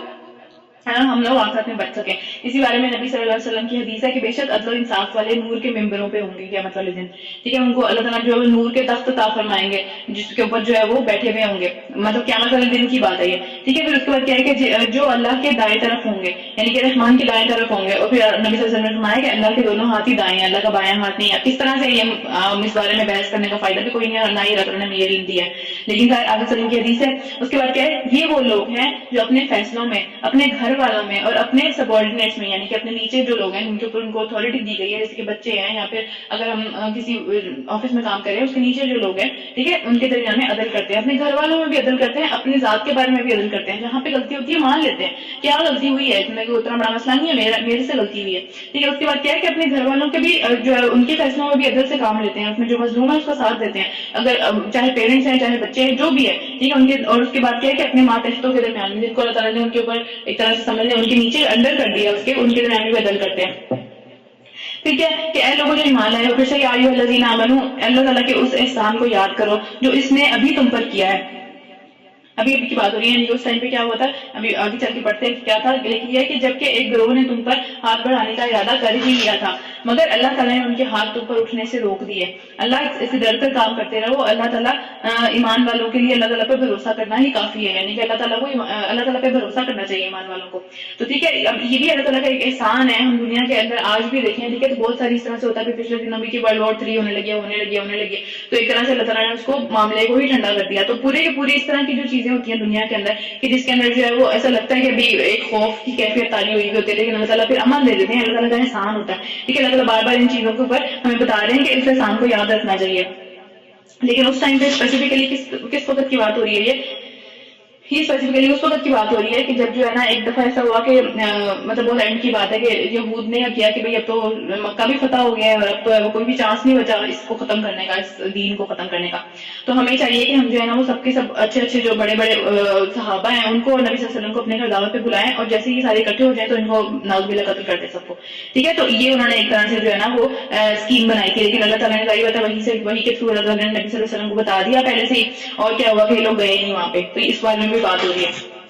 پھر کیا یہاں پہ رکوع ختم ہو رہا ہے، تیسرا رکوع اسٹارٹ ہو رہا ہے. اللہ نے بنی اسرائیل سے پختہ وعدہ لیا تھا کہ، اور ان میں 12 جو ہے وہ نقیب مقرر کیے تھے، یعنی کہ قبیلے 12 تھے اور اس کے اندر جو ہے وہ ایک لیڈر بھی مقرر کیا تھا، اور ان سے کہا تھا کہ میں تمہارے ساتھ ہوں. اگر تم نے نماز قائم رکھی اور زکات دی اور میرے رسولوں کو مانا اور ان کی مدد کی اور اپنے خدا کو اچھا قرض دیتے رہے، تو یقین رکھو میں تمہاری برائیاں تم سے دور کر دوں گا اور تمہیں ایسے باغوں میں داخل کروں گا جن کے نیچے نہریں بہتی ہوں گی. مگر اس کے بعد بھی تم میں سے جس نے کفر کی روش اختیار کی، جس نے کفر کر دیا، جس نے انکار کر دیا، تو در حقیقت اس نے سیدھے راستے کو دور پھینک دیا، وہ دور نکل گیا سیدھے راستے سے. یعنی ان سے بھی یہی بات تھا جو ہم سے ہوا تھا. دیکھیے کہ اللہ کی مدد، اللہ کا ساتھ، اللہ کی رحمت ہر وقت ساتھ آئے گی، ہر وقت ہمارے پاس ہوگی جب ہم یہ کام کرتے رہیں گے. یعنی گیو اینڈ ٹیک ہے. جس طرح دنیا کا کوئی بھی رشتہ ہے، دنیا کا کوئی بھی معاملہ ہے، اس میں گیو اینڈ ٹیک سے تعلق چلتا ہے. کبھی بھی ایسا نہیں ہوتا کہ تالی ایک ہاتھ سے بجے، ہمیشہ دونوں ہاتھ آگے بڑھانے پڑتے ہیں. ٹھیک ہے، سلام کرنے کے لیے بھی، جڑنے کے لیے بھی دونوں ہاتھ آگے بڑھانے پڑتے ہیں. لیکن یہ کہ اللہ تعالیٰ کے معاملے میں یہ اس طرح سے نہیں ہے جس طرح دنیا کے اندر ہے. ظاہر بات ہے ہم ایک قدم چلتے ہیں، ہم پتہ ہے اللہ تعالیٰ ہماری طرف جو ہے وہ 10 قدم بڑھاتا ہے. ہم چل کے جاتے ہیں، اللہ تعالیٰ دوڑ کے آتا ہے ہماری طرف. ٹھیک ہے، تو اس کو تو بہت زیادہ ہے کہ کسی طرح یہ لوگ بچ جائیں، ہمیں یہ اپنی فکر نہیں ہے. تو بات یہ ہے کہ اللہ تعالیٰ نے کہا کہ وہ جس نے یہ راستہ چھوڑ دیا تو پھر وہ تو سیدھے راستے سے بہت ہی دور نکل گیا. پھر انہوں نے اپنا یہ ہے توڑ ڈالا. ٹھیک ہے، دوبارہ سے وہی کیا. پھر انہوں نے کیا کیا، انہوں نے توڑ ڈالا جس کی وجہ سے ہم نے ان کو اپنی رحمت سے دور پھینک دیا اور ان کے دل سخت کر دیے. اب ہمیں بھی دنیا میں اس بات کو جو ہے وہ نوٹس کرنا چاہیے کہ ہم پہ اپنی گناہوں کی وجہ سے جو ہے وہ نعمتیں ہم سے دور چلی جاتی ہیں، نعمتیں اللہ تعالیٰ چھین لیتے ہیں واپس. ٹھیک ہے، اور اس کے بعد کیا ہوتا ہے کہ ہمارے دلوں کے اندر ہمیں پتا ہے کہ جب بھی ہم کوئی گناہ کرتے ہیں، کوئی بری بات کرتے ہیں، تو ایک کالا نشان لگ جاتا ہے. پھر ایک ایسا وقت آتا ہے کہ وہ دل اتنے سخت ہو جاتے ہیں، ان کے اوپر کوئی نصیحت، کوئی معاملہ، کوئی اس طرح کی چیز اثر ہی نہیں کرتی. تو یہ والا حال ہے. ٹھیک ہے، پھر اس کے بعد کیا ہے کہ اب ان کا یہ حال ہے کہ الفاظ کا الٹ پھیر کر کے بات کو کہیں سے کہیں لے جاتے ہیں. بڑے بڑے دھوکے کرتے ہیں. اللہ تعالیٰ کی کتاب کے اندر بھی ہم نے پیچھے بڑا سمیعنا واطعنا ان کو کہا تھا، انہوں نے کیا کیا، سمیعنا وعصینا، مطلب اس طرح سے کہتے تھے نا، الفاظ الٹے پلٹے کرنا ان کا کام تھا. تو دھوکے دیتے تھے بہت زیادہ اس طرح کی چیزوں میں. ٹھیک ہے، دنیا کے معاملات میں بھی اور دین کے معاملات میں بھی. پھر جو تعلیم انہیں دی گئی تھی ان کا یہ بہت بڑا حصہ بھول گئے. یعنی کہ ان سے وعدہ لیا گیا تھا کہ یہ کرنا ہے، اور وہ وعدہ ہم سے بھی لیا گیا ہے. ٹھیک ہے، ہمارے کیا حالات ہے آج یہ ہم سب کو پتا ہے. ٹھیک ہے، کہ آئے دن تم ان کی کسی نہ کسی بری بات کا تمہیں پتہ چلتا رہتا ہے، کسی نہ کسی خیانت کا، جو بھی معاملات خراب کر رہے ہوتے ہیں کسی نہ کسی طریقے سے ان کا پتہ چلتا رہتا ہے کہ یہ کچھ نہ کچھ کر رہے ہیں. تو ان میں سے بہت، لیکن کچھ لوگ ان میں ایسے بھی ہیں. اللہ تعالیٰ کبھی بھی جو ہے وہ، آپ نے دیکھا کہ کبھی بھی جو ہے وہ ایک جیسا نہیں کر دیتے سب کو. ہمیشہ کچھ لوگ بہتر ہوتے بھی ہیں ان سب لوگوں کے اندر سے. برائی بھی پوری کمپلیٹ نہیں ہوتی ہے، اچھائی بھی پوری کمپلیٹ نہیں ہوتی. ٹھیک ہے، اچھائی میں ظاہری بات ہے ہم اوپر جا سکتے ہیں، لیکن برائی ایک ہم پورے گروپ کو نہیں کہہ سکتے کہ پورا کا پورا ہی برا ہے. ٹھیک ہے، اس میں کچھ لوگ بہتر ہوں گے جس کا اللہ تعالیٰ یہاں پہ ایک طرح سے تذکرہ کرے ہیں. ٹھیک ہے، کہ چند لوگ اس میں سے ان سب چیزوں سے بچے ہوئے ہیں. ٹھیک ہے، تو کچھ لوگ ہیں اس طرح کے. پھر جب اب پتہ چل جائے کہ بھائی کسی نے دھوکہ دیا ہے، کنٹینیوسلی کوئی بار بار بار بار دھوکہ دیے چلے جا رہا ہے، یا جو ہے وہ خیانت کری جا رہا ہے، تو اس کو ڈیل کس طرح سے کرنا ہے. اللہ تعالیٰ کی بات کریں ہیں، لہٰذا انہیں معاف کر دو. ٹھیک ہے، بار بار اب ہم نا اس پوری صورت میں صرف معافی کی بات آئے گی کہ درگزر کر دو. ایک تو بات یہ ہے کہ اس ٹائم پہ جو ہے وہ مکہ فتح ہو چکا ہوا تھا، یعنی کہ یہ صورت تب آ رہی ہے جب ہمارے پاس اتھارٹی آ چکی ہوئی تھی. ٹھیک ہے، اب یہ معافی کی تب بات ہو رہی ہے جب آپ کے پاس اتھارٹی آ گئی ہے اس چیز کو جو ہے نا ایک طرح سے ڈیل کرنے کی، اس کو ذلیل کرنے کی، اتنا ہی جتنا کہ اس نے آپ کو کیا ہے، اس سے بھی زیادہ. ٹھیک ہے، اللہ تعالیٰ نے آپ کو وہ مقام دے دیا ہے کہ آپ جو ہے نا وہ اس کو جو ہے نا اسی طرح فیل کرا سکتے ہیں جس طرح کہ اس نے آپ کو فیل کرایا ہے، اس سے بھی زیادہ برا. لیکن اسی صورت میں، اس پوری صورت کے اندر بار بار اللہ تعالیٰ صرف معافی کی بات کریں گے. درگزر کر دو، درگزر کر دو، درگزر کر دو. ٹھیک ہے، معاف کر دو اور جو ہے اگنور کر دو. ٹھیک ہے، تو یہ ساری چیزیں ایک بہت زیادہ اعلیٰ قسم کے سمجھنے کے مقام کی بات ہو رہی ہے. ہر عام بندے کا کام نہیں ہے، ہر عام بندہ کر بھی نہیں سکتا. لیکن جب ہم اللہ تعالیٰ کے لیے کریں گے تو ہمیں پتا ہوگا، ہم نے کل بھی یہ بات پڑھی تھی کہ جو ہے نا معاف کرنے سے کیا ہوتا ہے کہ جو معاف نہیں کرتا اس کو معاف نہیں کیا جاتا. اللہ تعالیٰ بھی اسے معاف نہیں کرتا. جو گناہوں سے، دوسروں کی غلطیوں کے اوپر سے جو ہے ان کو اگنور نہیں کرتا، اس کی بھی غلطیوں کو اگنور نہیں کیا جائے گا. تو ہم اس امید کے اندر دوسروں کو جو ہے وہ ایک طرح سے معاف کرتے ہیں. تو بار بار یہاں پہ بھی اللہ تعالیٰ اسی حالت کے اندر ہم سے بات کریں کہ لہٰذا انہیں معاف کرو. واضح پتہ چل رہا ہے ان کے منہ لگنے کا فائدہ نہیں ہے. منہ لگیں گے وہ کیا ہوگا، جس ٹوٹی قسم کھا لیں گے. تو پھر کیا کریں گے ہم؟ پھر کیا ہمارے پاس ایک ایویڈنس رہ جائے گا, ہم خود ہی دلیل ہو جائیں گے وہاں پہ بیٹھے بیٹھے. تو بہتر یہ ہے کہ ان لوگوں کو اگنور کیا جائے. پھر کیا ان کی حرکات سے جو ہے وہ چشم پوشی کر لو, یعنی منہ دوسری طرف کر لو کہ ٹھیک ہے کوئی بات نہیں, کرتے رہیں جو ہے. ٹھیک ہے, اللہ ان لوگوں کو پسند کرتا ہے جو احسان کی روش رکھتے ہیں. یہ احسان کا معاملہ ہے, ٹھیک ہے, یہ ایمان کا معاملہ نہیں ہے. ایمان کا معاملہ اللہ تعالیٰ نے اب آگے جا کے ہم پڑھیں گے کہ اللہ تعالیٰ نے یہ بات کہی ہے کہ ٹھیک ہے آپ بدلہ لے سکتے ہو, جس نے جس پہ ظلم کیا اس کا بدلہ لیا جا سکتا ہے, لیکن احسان یہ ہے کہ حق کے بدلے میں حق نہ دیا جائے, اس سے بڑھ کے دیا جائے. ٹھیک ہے, یعنی کہ اس سے بڑھ کے دینے کا ہی معاملہ ہے نا کہ ایسا معاف کر دو, چلو ٹھیک ہے چھوڑ دو. ٹھیک ہے, تو اللہ تعالیٰ کہہ رہے ہیں اللہ تعالیٰ ان لوگوں کو پسند کرتا ہے جو احسان کرتے ہیں. پھر کیا کہ اب اچھا ٹھیک ہے, اس کے بعد ہم آگے چلتے ہیں. ختم ہو رہا ہے, ٹھیک ہے, اس کے بعد چلتے ہیں. اس طرح ہم نے ان لوگوں سے بھی پختہ عہد لیا تھا جنہوں نے کہا ہم نصارہ ہیں, یعنی کہ یہودیوں کی بات تو پہلے کر لی, اب کس کی بات ہو رہی ہے, یہاں پہ عیسائیوں کی بات ہو رہی ہے. مگر ان کو جو بھی سبق یاد کرایا گیا تھا ان کا ایک بڑا حصہ انہوں نے فراموش کر دیا, بھول گئے. ٹھیک ہے, آج جو عیسائیت ہے, آج جو کرسچینٹی ہے, وہ کیا ہے, اس میں کوئی بھی دین کا یا لا کا سمجھ لیں, ٹھیک ہے, وہ کوئی بھی نہیں ہے. وہ انہوں نے کھلے پھر رہے ہیں, صرف ان کو یہ ہے کہ جیسس سے محبت کرنا ہی ہمارا کام ہے اور اسی لیے ہم دنیا کے اندر آئے ہیں, اس کے علاوہ کوئی کام ہی نہیں ہے. ٹھیک ہے, تو نماز اور یہ جو بھی ہم دیکھتے ہیں کہ جی باقی سارے معاملات جو یہودی بھی کرتے ہیں وہ یہ لوگ نہیں کرتے, وہ بھول گئے ہیں سب کچھ. ٹھیک ہے, کہ آخرکار ہم نے ان کے درمیان میں قیامت کے دن تک آپس میں جو ہے نا وہ دشمنی اور بغض کو ڈال دیا. وہ آپس میں مطلب ظاہری بات ہے کسی ایک کامن گراؤنڈ پہ نہیں آئیں گے, ہر بندہ جو ہے وہ اپنے اس میں چل رہا ہے. ہمیں پتا ہے کہ چرچز آپس میں لڑتے ہیں, ٹھیک ہے, ایک دوسرے کے خلاف فتوے دیتے ہیں. یہ سارے معاملات ان کے یہاں بہت زیادہ کامن ہیں کیونکہ ایک کامن گراؤنڈ ہے ہی نہیں جس کے اوپر کھڑے ہو کے بات کر سکیں. ٹھیک ہے, تو آپس میں ان کی کیا ہے کہ دشمنی کو اللہ تعالیٰ نے کہا ہم نے ان کو ڈال دیا. اور ضرور ایک ایسا وقت آئے گا جب اللہ انہیں بتائے گا کہ وہ دنیا میں کیا کرتے رہے ہیں. ٹھیک ہے, پھر اس کے بعد کیا کہ اے اہل کتاب, اب اہل کتاب سے بات ہو رہی ہے کہ ہمارا رسول اب تمہارے پاس آ گیا. کس کی بات ہو رہی ہے, نبی صلی اللہ علیہ وسلم کی بات ہو رہی ہے کہ اب نبی صلی اللہ علیہ وسلم آ گئے ہیں. ٹھیک ہے, پہلے تو تم سب کچھ بھول بھال گئے, جو بھی معاملات ہے, اب معاملہ ڈفرینٹ ہے کہ جو کتاب تمہارے پاس ہے ان کی سب باتوں کو بھی کھول رہا ہے, اور جو کتاب یعنی قرآن ہے اس کی بھی باتوں کو کھول کے ایک طرح سے تفصیل کے ساتھ بیان کر رہا ہے. ٹھیک ہے, جن پر تم پردہ ڈالا کرتے تھے, جو تم چھپانے کی کوشش کرتے تھے, یعنی ان کے علماء چھپاتے تھے نا کہ بھئی نہیں یہ بھی کرنے کی ضرورت نہیں ہے, یہ بھی کرنے کی ضرورت نہیں ہے, بس ٹھیک ہے آرام سے رہو, یہ وہ اپنا دین بنایا ہوا تھا. اور بہت سی باتوں سے درگزر بھی کر جاتا ہے, یعنی ہر بات پہ پکڑتا بھی نہیں ہے. نبی صلی اللہ علیہ وسلم ہر بات پہ پکڑتے بھی نہیں تھے, بہت ساری باتوں کو جو ہے نا وہ اگنور کر دیتے تھے. وہی والی بات ہم نے پڑھی ہے. ٹھیک ہے, تو ہمارے پاس اللہ کی طرف سے نور اور ایک ایسی واضح کتاب آ گئی ہے جس کے ذریعے سے اللہ ان لوگوں کو جو اس کی رضا کے طالب ہے, یعنی جو چاہتے ہیں کہ اللہ کی رضا, اللہ کا قرب, اللہ کی خوشی ہمیں مل جائے, اللہ کا ساتھ مل جائے, ٹھیک ہے, اس سلامتی کے طریقے بتاتا ہے اور اپنے حکم سے ان کو اندھیروں سے نکال کر روشنی کی طرف لے کے آتا ہے. یعنی نبی صلی اللہ علیہ وسلم کی بات ہو رہی ہے, یہ نبی صلی اللہ علیہ وسلم کے سارے کام ہیں. ٹھیک ہے, کہ سیدھے راستے کی طرف ان کی رہنمائی کرتا ہے. یہ سب چیزیں اب ظاہر بات ہے اب ہمارے درمیان میں نبی صلی اللہ علیہ وسلم نہیں ہے, لیکن ان کی سنت ہے. ٹھیک ہے, ان کی احادیث ہیں ساری کی ساری. اس کے علاوہ کیا ہے کہ یہ قرآن ہے جو کہ یہ کام کر رہا ہے سارا کا سارا. پھر کیا حدیث ہے کہ نبی صلی اللہ علیہ وسلم نے فرمایا یہاں پہ کیونکہ اللہ تعالیٰ کی رضا کی بات ہو رہی ہے, اللہ تعالیٰ کی خوشنودی کی, اللہ تعالیٰ کو خوش کرنے کی, اللہ تعالیٰ کے قریب ہونے کی بات ہو رہی ہے. تو حدیث ہے کہ نبی صلی اللہ علیہ وسلم نے فرمایا کہ بے شک انسان اللہ کی رضا حاصل کرتا ہے اور مسلسل اس میں لگا رہتا ہے. یعنی کہ ہم جو ہے وہ اس طرح کے کاموں کے اندر جو ہے وہ بڑھ چڑھ کے کام کرتے ہیں, اور اس میں ظاہری بات ہے اس میں مشکلیں بھی آئیں گی, اس میں لوگ باتیں بھی سنائیں گے. ہم پڑھ چکے ہیں یہ ساری باتیں کہ جب بھی کوئی دین کے اوپر چلتا ہے اس کے اندر مشکلات آنی ہی ہے. اللہ تعالیٰ نے وعدہ کیا کہ میں تمہیں آزما کے رہوں گا. ٹھیک ہے, تو وہ سارے کے سارے معاملات تو دنیا کے اندر آنے ہی آنے ہیں. تو اس میں کیا ہے کہ وہ پیچھے نہیں ہٹتا, وہ مسلسل اس کے اوپر چلتا چلا جاتا ہے. تو اللہ تعالیٰ جبرائیل علیہ السلام سے فرماتے ہیں کہ فلاں آدمی میری رضا کے اندر لگا ہوا ہے. ٹھیک ہے, تو تم جان لو کہ میری رحمت جو ہے اس کے ساتھ ہے. ٹھیک ہے, میری رحمت اور میری محبت جو ہے وہ اس کے ساتھ ہے. پھر کیا ہے کہ جبرائیل جو ہے وہ اب سارے فرشتوں کے درمیان میں بیٹھ کے یہ بات کرتے ہیں کہ فلاں آدمی جو ہے وہ اللہ کی رحمت میں ہے اور اللہ تعالیٰ اس سے خوش ہے. اور پھر کیا ہے کہ عرش والے حتیٰ کہ یہ ہوتا ہے کہ ساتوں کے ساتوں آسمانوں میں سب کو پتہ چل جاتا ہے کہ فلاں آدمی جو ہے نا اس کو اللہ تعالیٰ اس کو پسند کرتا ہے, اللہ تعالیٰ کی رحمت اس کے ساتھ ہے. پھر کیا ہوتا ہے کہ آسمانوں سے وہ بات زمین کے اندر آ جاتی ہے اور زمین والے سارے اس سے محبت کرنے لگ جاتے ہیں اس آدمی سے جو کہ اللہ تعالیٰ کی ایک طرح سے رضا کے اندر لگا ہوا ہے. کیونکہ ساری بات ہے جب انسان اللہ کی رضا میں لگا تو اس کا اخلاق بہتر ہوتا ہے. ٹھیک ہے, وہ اپنے اوپر پہلے کام کرتا ہے, بعد میں دوسروں پہ کام کرتا ہے. تو بات یہ ہے کہ اللہ تعالیٰ سے جو اللہ تعالیٰ سے محبت کے چکر میں یا اللہ تعالیٰ سے قریب ہونے کے چکر میں جو ہے وہ کچھ بھی کرتا ہے تو اللہ تعالیٰ اس کا دنیا میں بھی اس کو سلا دیتے ہیں. دنیا میں بھی سارے لوگ اس کی طرف ایک طرح سے ان کا دل ان کی طرف جو ہے وہ راغب ہو جاتا ہے. پھر کیا آگے چلتے ہیں. یقیناً کفر کیا ان لوگوں نے جنہوں نے کہا کہ عیسیٰ ابن مریم ہی خدا ہے. یعنی کہ پہلے پیچھے کیا بات ہوئی تھی کہ تین نہ کہو ایک کہو, لیکن انہوں نے پھر اس کے بعد اس کو چینج کر دیا. انہوں نے کہا کہ نہیں, اب عیسیٰ تین تو ہے ہی نہیں, ایک ہی ہے. یعنی کہ ایک ہی کا روپ ہے عیسیٰ بھی نعوذ باللہ, اور ایک ہی کا روپ جو ہے وہ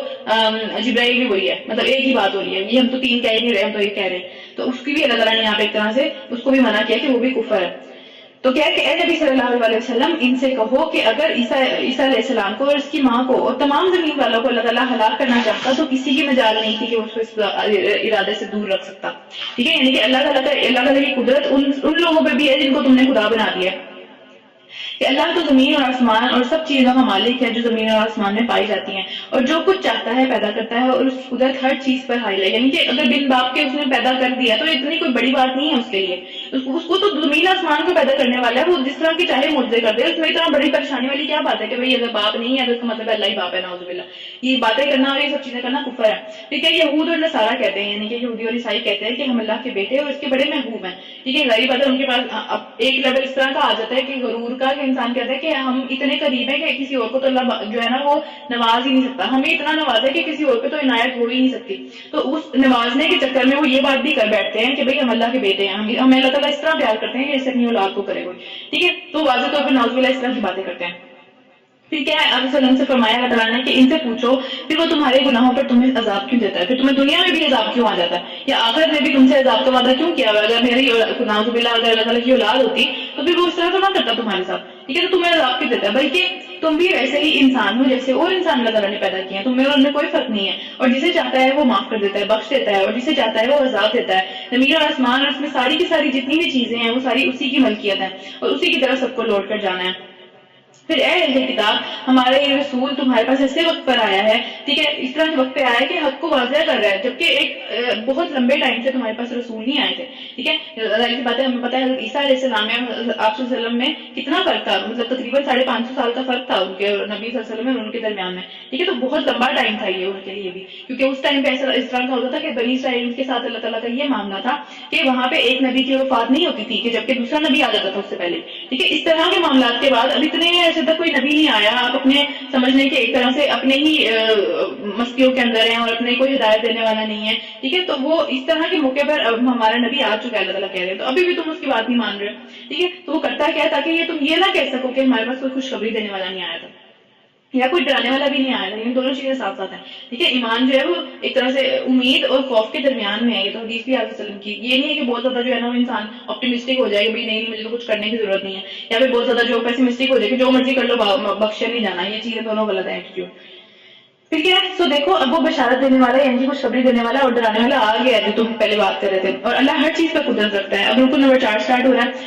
یاد کرو جب موسیٰ علیہ السلام نے اپنی قوم سے کہا کہ اے میری قوم کے لوگوں، اللہ کی اس نعمت کو یاد کرو کہ جو اللہ تعالیٰ نے تمہیں عطا کی تھی. اس نعمت کی بات ہو رہی ہے کہ اس نے تمہیں نبی پیدا کیے. بار نبی آتے چلے گئے. اب ظاہر بات ہے جہاں پہ نبی ہوگا وہاں پہ اس قوم کو ایک طرح سے فضیلت ملے گی دنیا میں بھی. ٹھیک ہے، کیونکہ نبی جو ہے، نبی کا ساتھ دینے والے کبھی بھی ایک طرح سے ہارتے نہیں ہیں، ہمیشہ نبی نے غالب آنا ہی ہوتا ہے. تو اس کی نعمت کی بات ہو رہی ہے. پھر کیا کہ تمہیں جو اللہ تعالیٰ نے بادشاہی عطا کی، وہی والی بات ہو رہی ہے، بادشاہی عطا کی اور تمہیں وہ کچھ دیا جو دنیا میں کسی کو نہیں دیا. ٹھیک ہے، دنیا کے اندر بھی اس طرح کی کامیابیاں دی کہ جو دنیا میں کسی اور کو نہیں دی. تو پھر کیا ہے کہ اے قوم کے لوگوں، اس مقدس سرزمین میں داخل ہو جاؤ جو کہ اللہ تعالیٰ نے تمہارے لیے لکھ دی ہے. پیچھے نہ ہٹو ورنہ ناکام و نامراد پلٹو گے. کس مقدس سرزمین کی بات ہو رہی ہے یہاں پہ؟ بیت المقدس کی بات ہو رہی ہے. ٹھیک ہے، جو کہ فلسطین میں ہے. اب فلسطین میں اس ٹائم بیت المقدس تھا. تو یہ سٹوری، اب یہ لوگ نکلے کیسے تھے وہاں سے؟ نکلے اس طرح سے تھے کہ یعقوب علیہ السلام بنی اسرائیل میں، یعقوب علیہ السلام جو تھے وہ بیت المقدس میں رہتے تھے. لیکن کیا ہوا کہ جب ان کے بیٹے، ان کے کتنے بیٹے تھے؟ 12 بیٹے تھے. ٹھیک ہے، تو انہوں نے کیا کیا تھا کہ جب یوسف علیہ السلام کو انہوں نے کنویں میں ڈال دیا تھا اور یوسف علیہ السلام جو مصر چلے گئے تھے، ایجپٹ میں چلے گئے تھے. ٹھیک ہے، پوری ایک سٹوری آگے چل کے انشاءاللہ سورہ یوسف کے اندر پڑھیں گے. ٹھیک ہے، تو جو ہے وہ جب مصر میں چلے گئے تھے تو وہاں پہ جب قحط آیا تو یہ سارے کے سارے بھائی بھی سارے مصر میں چلے گئے تھے. ٹھیک ہے، مصر میں جا کے رہنے لگے تھے. پھر مصر میں بہت اچھا تھا کہ انہوں نے حکومت کی، لیکن پھر ایک ایسا وقت آیا کہ جب ان سے حکومت لے لی گئی اور کیا ہوا کہ فرعون بادشاہ بن گیا مصر میں. ٹھیک ہے، پھر فرعون بادشاہ بن گیا تو پھر حضرت موسیٰ علیہ السلام فرعون کی غلامی سے اور اس ساری مصیبتوں سے ان کو نکال کے جو ہے وہ صحرا میں لے کے چلے گئے،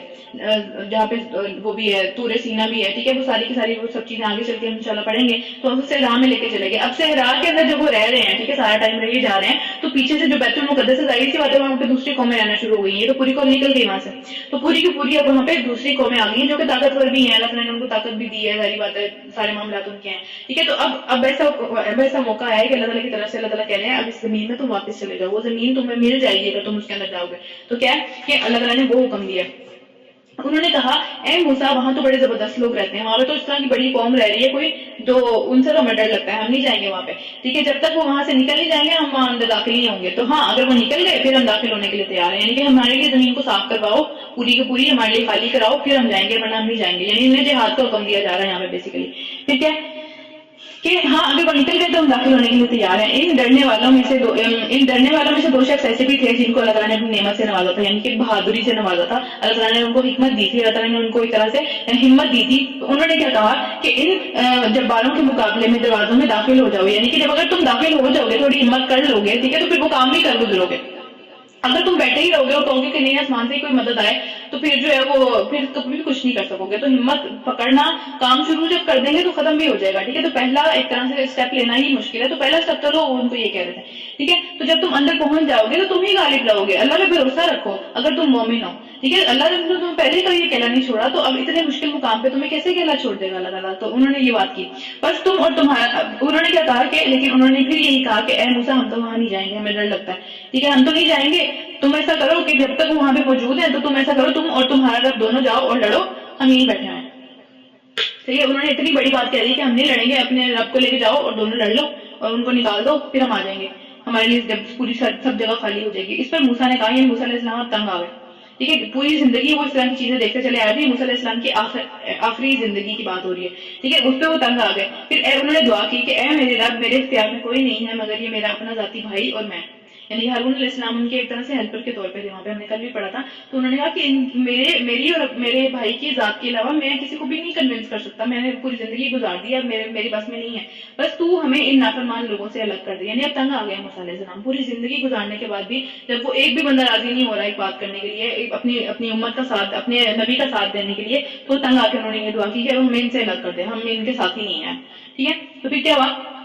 کہ اللہ نے جواب دیا، اچھا تو وہ ملک 40 سال تک ان پر حرام ہے، یہ زمین میں مارے مارے بھٹکتے پھریں گے اور ان نافرمانوں کی حالت پر کوئی بھی ترس نہ کھائے، پھر اب یعنی عذاب آئے گا ان کے اوپر، ٹھیک ہے۔ تو اسی 40 سال میں کیا ہوا تھا، حضرت موسیٰ علیہ السلام کی بھی ڈیتھ ہو گئی تھی اور حضرت ہارون علیہ السلام کی بھی ڈیتھ ہو گئی تھی اور پوری نئی نسل آئی تھی، ٹھیک ہے۔ پوری کی پوری جب نئی نسل آئی 40 سال میں نسل بدل جاتی ہے، جو بڑے لوگ تھے وہ مر چکے تھے، جنہوں نے یہ ساری باتیں کی تھی اور جو کہ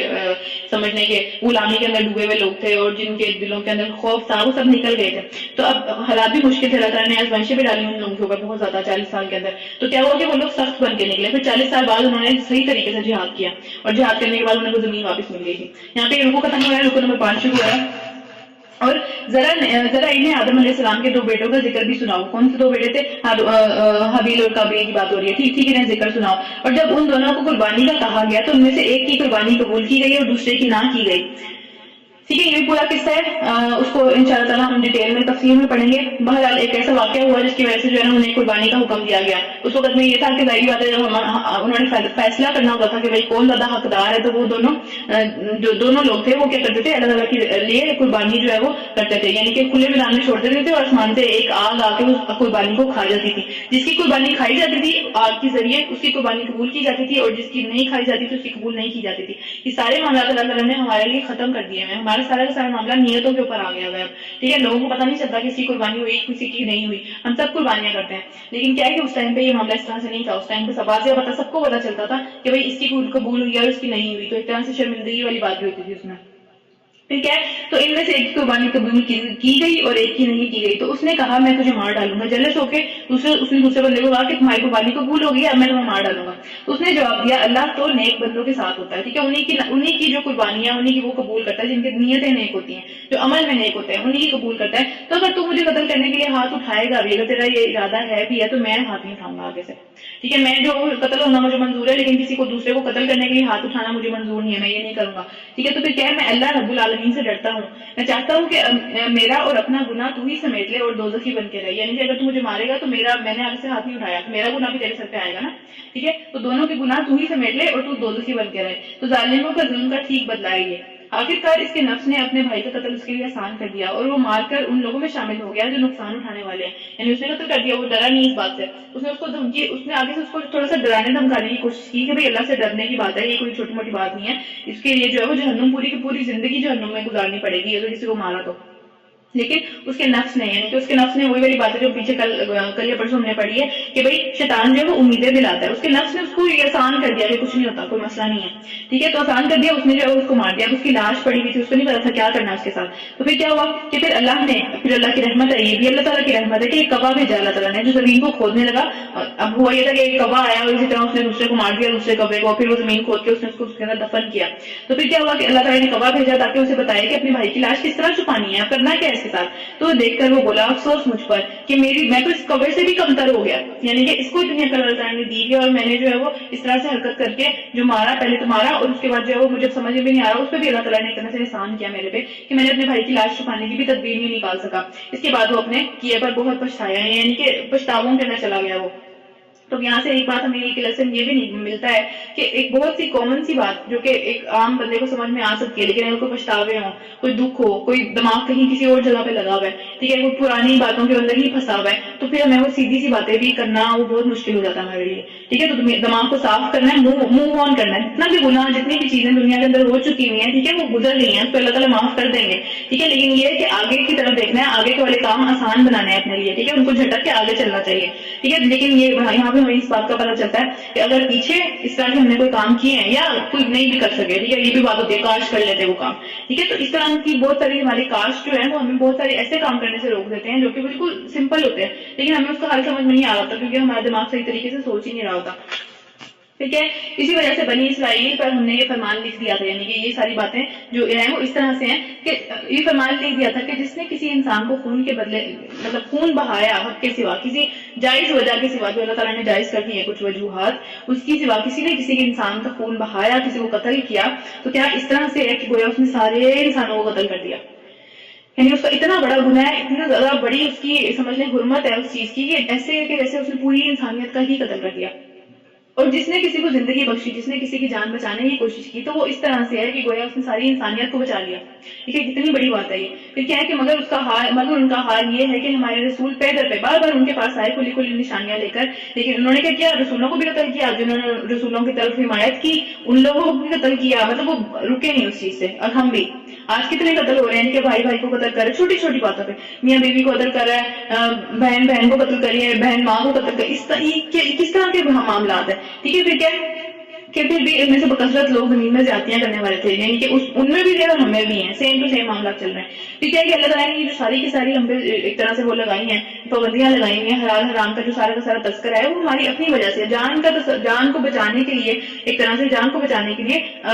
یہ والی حد لگائی گئی ہے کہ بھئی جان کے بدلے جان جائے گی، ٹھیک ہے، آگے چل کے ہم پڑھیں گے یہ کون کون سی حدیں پہ لگی ہوئی ہیں، پھر کیا ہے کہ جو لوگ اللہ اور اس کے رسول سے لڑتے ہیں اور زمین میں اس کے لیے کوششیں کرتے ہیں کہ وہ فساد پھیلا دیں کسی طریقے سے، ٹھیک ہے، کسی طریقے سے کوئی نہ کوئی مسئلہ کر دیں، کسی طریقے سے لڑائیاں کرا دیں، تو ان کی سزا یہ ہے کہ وہ قتل کیے جائیں، ٹھیک ہے، اگر قتل و غارت کرتے ہیں وہ تو پھر ان کی سزا واقعی ہوگا کہ قتل کیے جائیں، یا پھر سولی پر چڑھائے جائیں، یا پھر ان کے ہاتھ اور پاؤں مختلف سمتوں سے کاٹے جائیں، یا وہ جلا وطن کر دیے جائیں، ٹھیک ہے، یعنی اسلامک اسٹیٹ کے اندر یہ بات ہو رہی ہے، ہر جگہ کی بات نہیں ہو رہی، ٹھیک ہے، ظاہر بات ہے اسلامک اسٹیٹ کے اندر اسلامک لا چل رہا ہے تو یہ لا یہ ہے ان کے لیے جو کہ زمین کے اندر اس طرح کے فساد کرتے پھرتے ہیں، ٹھیک ہے، ان کے لیے یہ لا ہے کہ وہ بھی گورنمنٹ کرے گی، ہر بندہ کھڑا ہو کے خود نہیں کسی کو مار سکتا، ٹھیک ہے، گورنمنٹ کرے گی وہ کام، وہ انسان کے اندر جو انسان جو ہے وہ اگر کہے کہ میں جو قانون کو ہاتھ میں لینے لگا، قرآن کے اندر یہ لکھا ہوا ہے تو وہ خود گناہ گار ہوگا اس چیز کے لیے،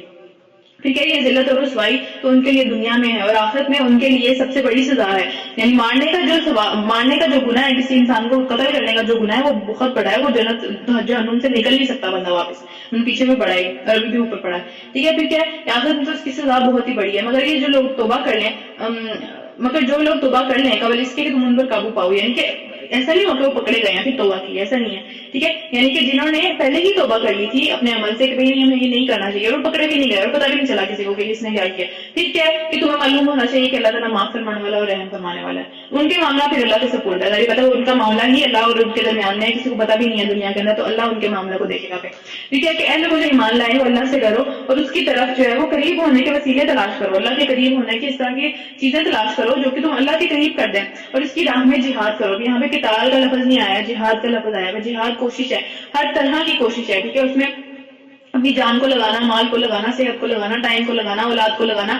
کچھ بھی آپ جو کر رہے ہیں وہ جہاد ہے، جہاد کی نیت سے کرنا چاہیے وہ، ٹھیک ہے. اور جہاد ہر مسلمان پہ فرض ہے، اپنے آپ سے جہاد کرنا. یہ بھی ہم حدیث سنتے ہیں کہ آپ صلی اللہ علیہ وسلم نے فرمایا کہ افضل ترین جہاد کیا ہے کہ اپنے نفس کے خلاف جہاد کیا جائے، کہ اپنا نفس انسان کو جو بری باتوں پہ مجبور کر رہا ہے کہ بھائی یہ کر لو یہ کر لو یہ کر لو، تو اس میں یہ ہے کہ انسان کہے کہ نہیں مجھے یہ نہیں کرنا، اور اپنے آپ سے لڑنا چاہیے اس کو پھر، ٹھیک ہے. تو کیا ہے کہ شاید کہ تمہیں کامیابی نصیب ہو جائے. پھر اپنے اللہ تعالیٰ سے قریب ہونے کے جو بہانے اور وسیلے اس میں لوگ نہیں ہیں، ٹھیک ہے. یہ نہیں ہے کہ آپ کو کہ وہ قبر والا اللہ کے بڑے قریب تھا تو میں اس کے پاس جاؤں اور اس کو جو ہے نا وہ ایک وسیلہ بنا لوں. اس طرح کے معاملات نہیں کرنے کو کہا اللہ تعالیٰ نے، اچھی جد و جہد کرنے کو کہا ہے، جہاد کے اندر جانے کو کہا ہے. جہاد میں کیا ہے کہ اپنی نیکیوں میں بڑھتے چلے جانا، ٹھیک ہے. برائیوں سے اپنے آپ کو روکنا، دوسروں کو جو ہے وہ برائیوں سے روکنے کی کوشش کرنا اچھے طریقے سے. اس کے بعد کیا ہے دوسروں کو اللہ تعالیٰ کے قریب لے کے آنے کی کوشش کرنا. یہ سب چیزیں جہاد کے اندر آتی ہیں اس سینس کے اندر، ٹھیک ہے. یہ نہیں ہے کہ ہم جو ہے نا وہ کہیں کہ بھائی کسی بابے کے پاس چلے جائیں، کسی پیر مریدی والا کام کرنا شروع کر دیں. یہ سب چیزیں اللہ سے دور لے کے جانے والی چیزیں ہیں. اللہ تعالیٰ کو ضرورت نہیں ہے کہ درمیان میں ایک بندہ ہو وہی اللہ سے کنیکٹ کرے گا، ہمارا ڈائریکٹ تعلق ہے اللہ تعالیٰ سے، صحیح ہے. تو حدیث میں نبی صلی اللہ علیہ وسلم نے فرمایا کہ نماز قربت کا ذریعہ ہے، ٹھیک ہے. جو اللہ تعالیٰ کے قریب ہونا ہے اس کا وسیلہ نماز بن سکتی ہے. اس کے علاوہ کیا ہے کہ سجدہ بھی قربت کا ذریعہ ہے، یعنی کہ سجدہ ہمیں پتہ ہے سجدے میں جب ہم ہوتے ہیں تو اللہ تعالیٰ سے ویسے ہی بہت زیادہ قریب ہوتے ہیں. سب سے زیادہ قریب انسان ہوتا ہی سجدے کے اندر ہے اللہ تعالیٰ سے. اسی طرح جو ہے وہ آپ صلی اللہ علیہ وسلم نے فرمایا کہ کچھ لوگ اللہ والے ہیں، یعنی کہ کچھ لوگ ہیں ہی اللہ والے. تو صحابہ نے پوچھا کہ وہ کون سے لوگ ہیں؟ تو اللہ تعالیٰ کے نبی نے فرمایا کہ قرآن والے، جو کہ قرآن کو پڑھتے ہیں، اس کو سمجھنے کی کوشش کرتے ہیں، اس کے اندر عمل کرنے کی کوشش کرتے ہیں. تو پھر کیا ہے کہ وہ اللہ والے ہیں، وہ سب کے سب اللہ والے لوگ ہیں. پھر کیا ہے کہ کچھ وہ لوگ بھی ہیں جو کہ رات کے آخری حصے میں اٹھ کر نماز پڑھنے والے ہیں، وہ بھی اللہ والے لوگ ہیں. یعنی کہ اللہ والے کا مطلب ہے کہ اللہ سے منسلک ہیں وہ لوگ، اللہ کا ایک طرح سے قرب حاصل ہو جاتا ہے یہ سب چیزیں کرنے سے. اور ظاہر بات ہے رک نہیں جانا، پھر آہستہ آہستہ آگے بھی چلنا ہے، ہمیشہ ایک جگہ کھڑے ہو کے زندگی نہیں گزارنی، آگے آگے چلتے چلے جانا، ٹھیک ہے. تو اسی طرح نیک اعمال جو ہے وہ انسان کو اللہ تعالیٰ سے قریب کرتے ہیں. تو یہ لوگوں کو میں تلاش کرنا بجائے خود نہ کچھ کرنے کے بجائے لوگ ہمیں آسان راستہ مل جائے، ہمیشہ آسانی کی طرف جاتی ہے نا ہماری طبیعت، یہ آسانی کی طرف جاتی ہے. تو اس طرح سے نہیں کرنا کہ بھائی لوگوں کو ہم ڈھونڈیں اور ان کو کہیں کہ تم ہمارے سے کی نمازیں بھی پڑھ لو، ہمارے سے نیک کام بھی کر لو، ہم تمہارے قریب ہو جاتے ہیں، اللہ کے قریب ہو جائیں گے. ایسا نہیں ہوتا، ٹھیک ہے. یہ طریقہ نہیں اللہ کے پاس جانے کا. پھر کہ خوب جان لو جن لوگوں نے کفر کا رویہ اختیار کیا، اگر ان کے قبضے میں دنیا کی ساری دولت ہو اور اتنی ہی اور بھی، یعنی کہ دنیا کی ساری دولت کتنی زیادہ ہے تو اس سے بھی زیادہ، یعنی کہ اتنی ہی اور بھی ہو جائے اور وہ چاہیں کہ اس کو فدیہ میں دے کر قیامت والے دن عذاب سے بچ جائیں گے، تب بھی وہ ان سے قبول نہیں کی جائے گی. یعنی پہلی بات تو یہ کہ کسی کے پاس دنیا کی ساری دولت ہو نہیں سکتی، لیکن اگر وہ ڈبل ہو جائے وہ تو تب بھی وہ ان سے بچ نہیں سکیں گے. انہیں دردناک سزا مل کر رہے گی، وہ چاہیں گے کہ دوزخ کی آگ سے نکل کر بھاگ جائیں مگر نہ نکل سکیں گے، اور انہیں قائم رہنے والا عذاب دیا جائے گا، یعنی ہمیشہ رہنے والا عذاب دیا جائے گا، کہیں سے بھی بچ نہیں سکیں گے وہ. ٹھیک ہے. اس کو یہاں تک انشاءاللہ ہم ختم کرتے ہیں آج، اور اس کے بعد جو ہے وہ آگے انشاءاللہ کل پڑھیں گے. ربنا تقبل منا انك انت السميع العليم وتب علينا انك انت التواب الرحيم. اللہ تعالیٰ ہم سب کو اس پہ عمل کرنے کی توفیق دیں، ہم سب کے دل اتنے بڑے ہو جائیں کہ ہم لوگوں کی غلطیوں کو معاف کرنا سیکھ لیں، ان سے درگزر کرنا سیکھ لیں، کیونکہ بار بار یہی بات آگے آئے گی. اور اسپیشلی اس ٹائم پہ جب ہمیں اتھارٹی ہو ہمارے پاس بدلہ لینے کی، اس ٹائم پہ معاف کرنا احسان کے درجے میں جاتا ہے، وہ تو مطلب عام بندہ کر ہی نہیں سکتا. ٹھیک ہے. تو عام بندوں میں ہمیں فرق ہونا چاہیے. ہم یہاں تک قرآن کو پڑھ چکے ہیں اور ہر بندے نے یہاں تک بھی نہیں پڑھا ہوتا، تو یہ سارے احکامات سب کی سب دین بھی مکمل اللہ کہہ رہے ہیں میں نے کر دیا یہاں پہ، مطلب یہاں پہ ظاہر بات ہے احکامات سارے کمپلیٹ نہیں ہوئے، لیکن 75% احکامات ہم یہاں پہ ان 4 صورتوں میں پڑھ چکے ہیں. تو ہماری زندگیاں اگر ابھی تک تھوڑی بہت نہیں بدلی تو اس کا پھر کوئی فائدہ نہیں ہے. اس کے لیے ہمیں دعا کرنی چاہیے اللہ تعالیٰ سے کہ اللہ تعالیٰ ہم سب سے اس ساری کی ساری محنت کو، اس سارے کے سارے ٹائم کو قبول فرمائیں اور ہمیں اس قابل کریں کہ ہم جو ہے نا ان پہ عمل بھی کر سکیں جو سب چیزیں ہم دیکھ رہے ہیں.